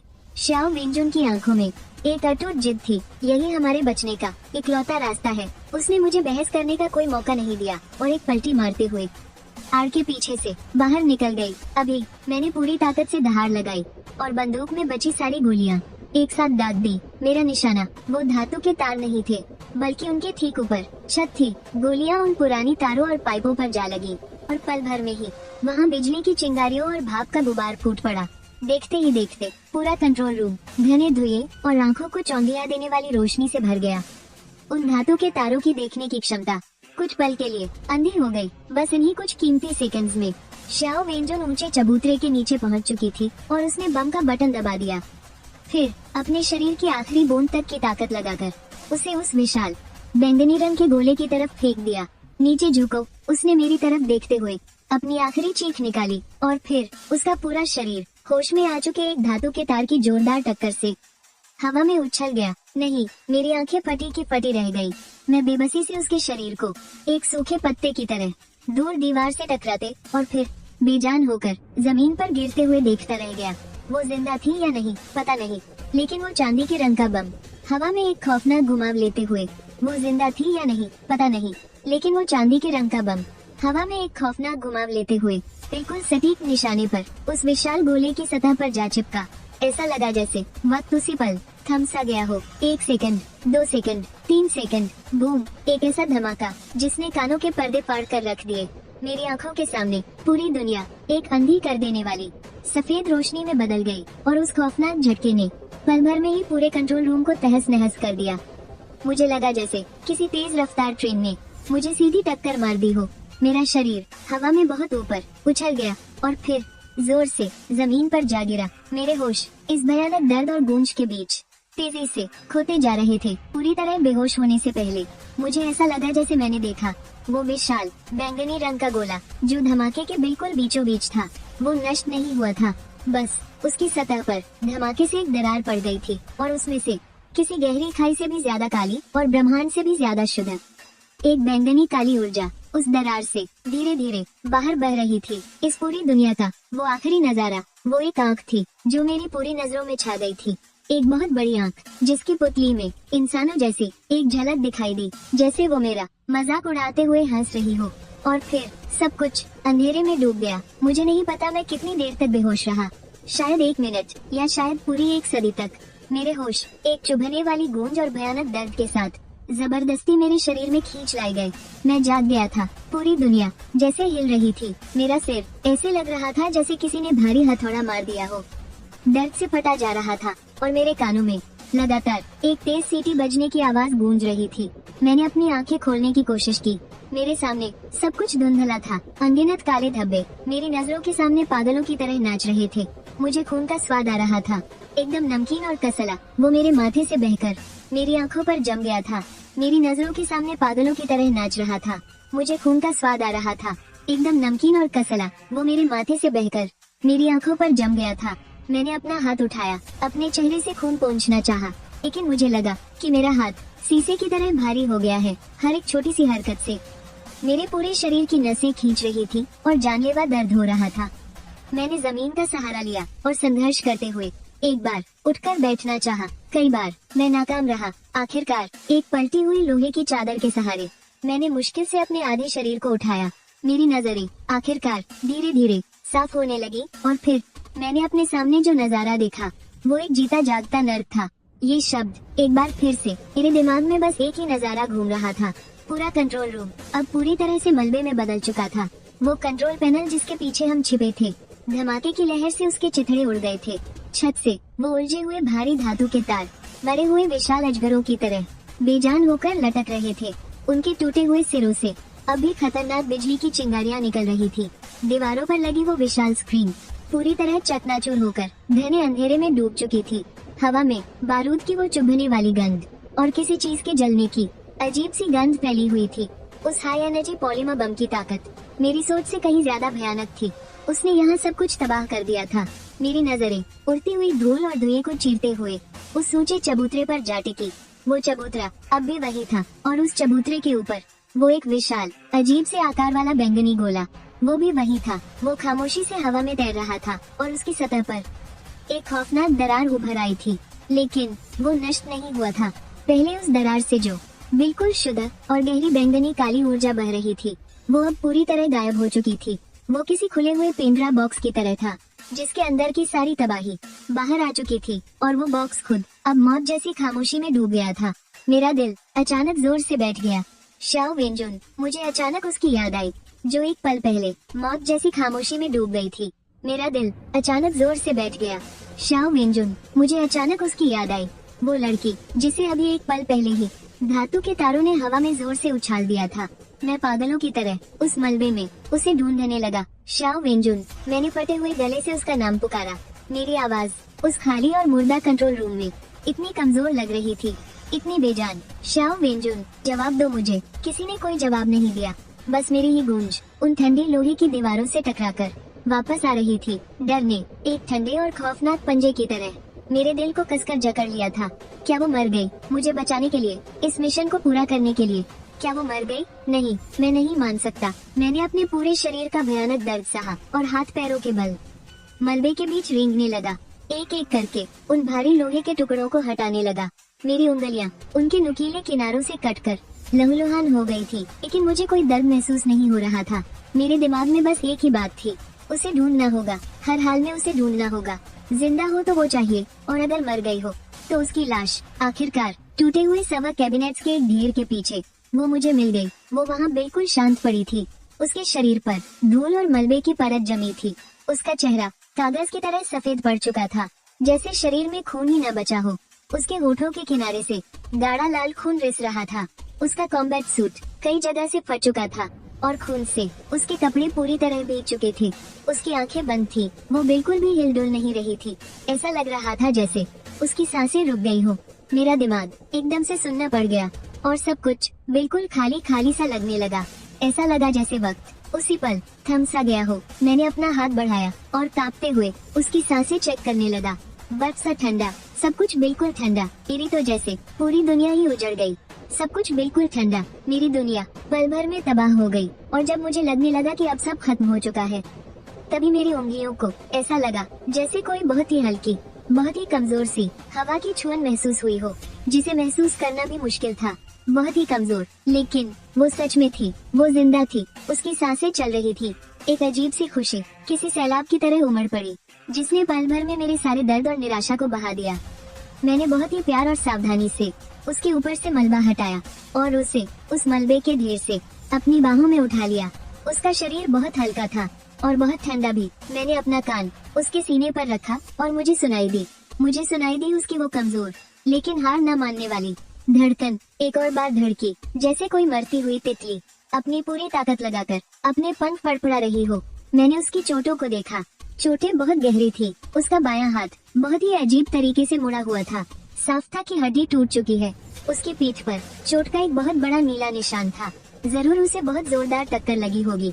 शायद अंदरूनी अंगों में भी चोट आई हो, लेकिन सबसे जानलेवा था उसके माथे का घाव, इतना गहरा कि हड्डी तक दिख रही थी और वहाँ से खून अभी भी लगातार बाहर बह रहा था। खून तुरंत रोकना ही होगा। मैंने अपनी शर्ट की वो आस्तीन फाड़ ली, जो थोड़ी बहुत साफ थी।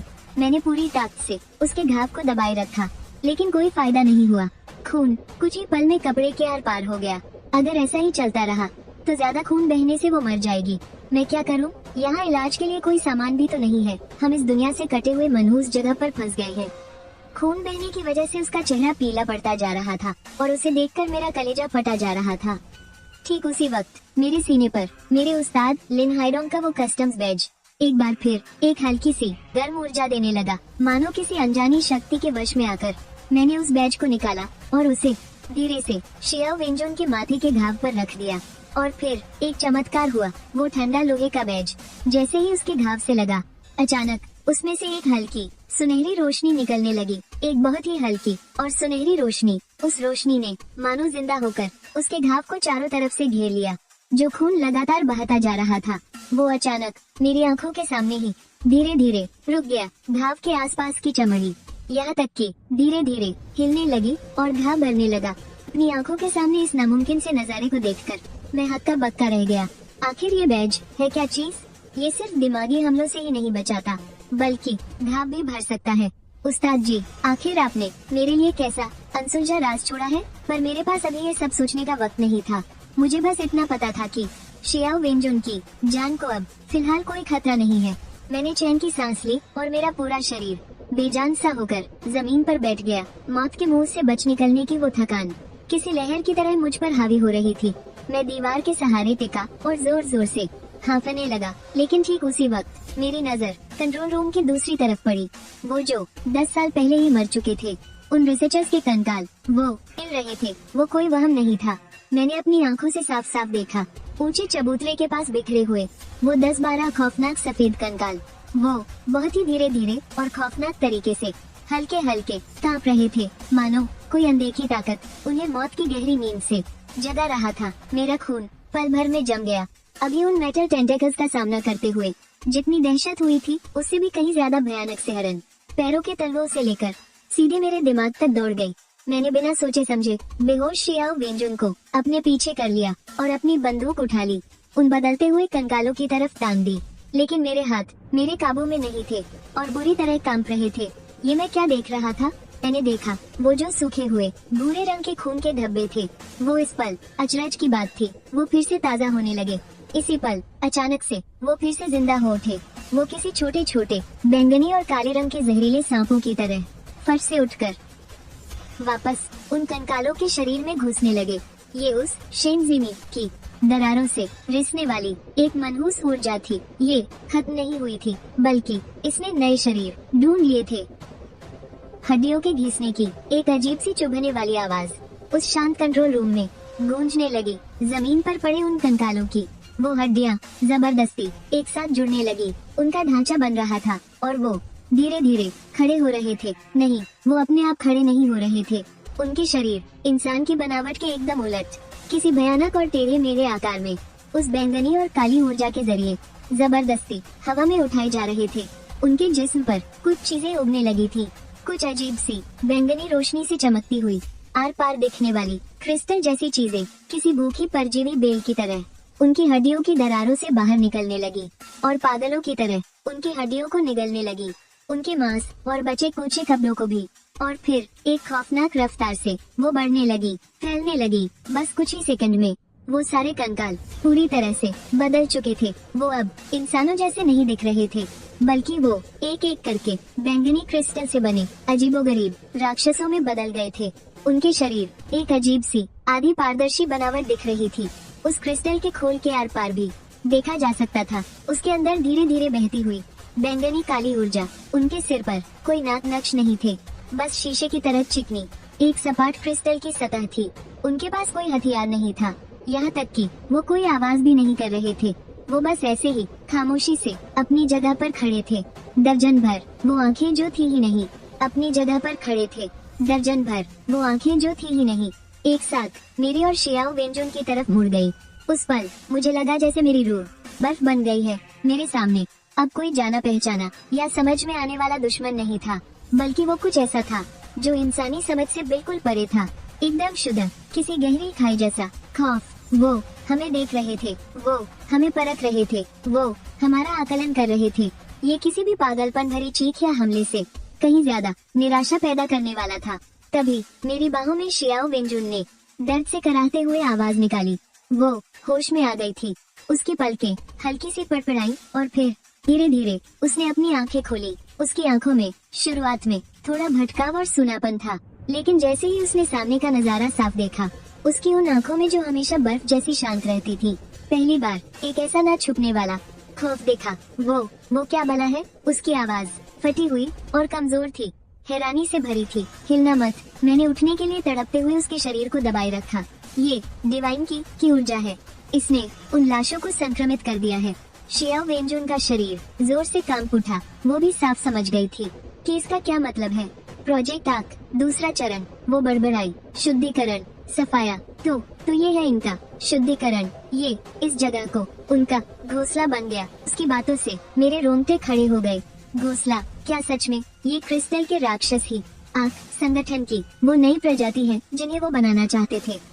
पूरी तरह से उस दुष्ट ऊर्जा से बने क्रिस्टल जीव। जब हम बात ही कर रहे थे, तभी उन क्रिस्टल राक्षसों ने कुछ नया किया। उनमें से एक ने, जो हमारे सबसे करीब था, उसने धीरे से अपना हाथ उठाया। उसे अब हाथ नहीं कहा जा सकता था। वो तो एक अनगिनत बैंगनी क्रिस्टल से मिलकर बना और एक तेज ठंडी रोशनी से चमकता हुआ अनगिनत बैंगनी क्रिस्टल से मिलकर बना और एक तेज ठंडी रोशनी से चमकता हुआ क्रिस्टल का गुच्छा था। उसने हमारी तरफ इशारा किया और फिर उसका शरीर पिघलने लगा, जैसे तेज आग में कोई मोम का पुतला पिघल रहा हो।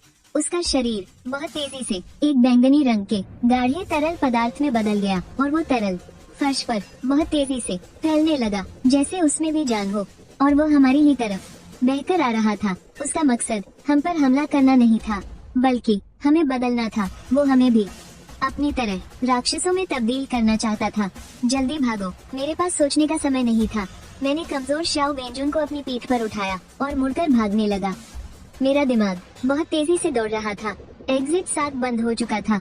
ये जगह अब एक बेहद खौफनाक और बंद पिंजरा बन चुकी थी। अब हम और कहाँ जा सकते हैं? नक्शा, कंट्रोल रूम का नक्शा। मेरी नजरें टूटे हुए कंट्रोल पैनल पर दौड़ने लगी, जिनमें से ज्यादातर अब बस कबाड़ बन चुके थे। लेकिन एक कोने में दीवार में जुड़ा हुआ एक इमरजेंसी बैकअप टर्मिनल था। उसकी स्क्रीन अभी भी जल रही थी।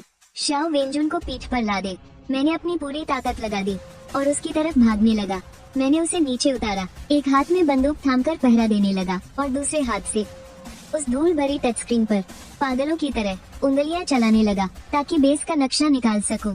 जल्दी और जल्दी करो। वो बैंगनी रंग का लिक्विड हमसे अब 10 मीटर से भी कम दूरी पर है। मैं तो उससे आने वाली वो अजीब सी मीठी और सड़ी हुई बदबू भी सूंघ सकता हूँ। शुक्र है बेस का 3D नक्शा स्क्रीन पर आ गया है। ये जगह मेरी सोच से भी कहीं ज्यादा उलझी हुई है। जिस कंट्रोल रूम में हम हैं, उसके अलावा नीचे पूरे 5 फ्लोर और हैं, जहाँ और भी बड़े एक्सपेरिमेंट एरिया, एनर्जी जोन और इकोसिस्टम सिमुलेशन जोन बने हुए हैं।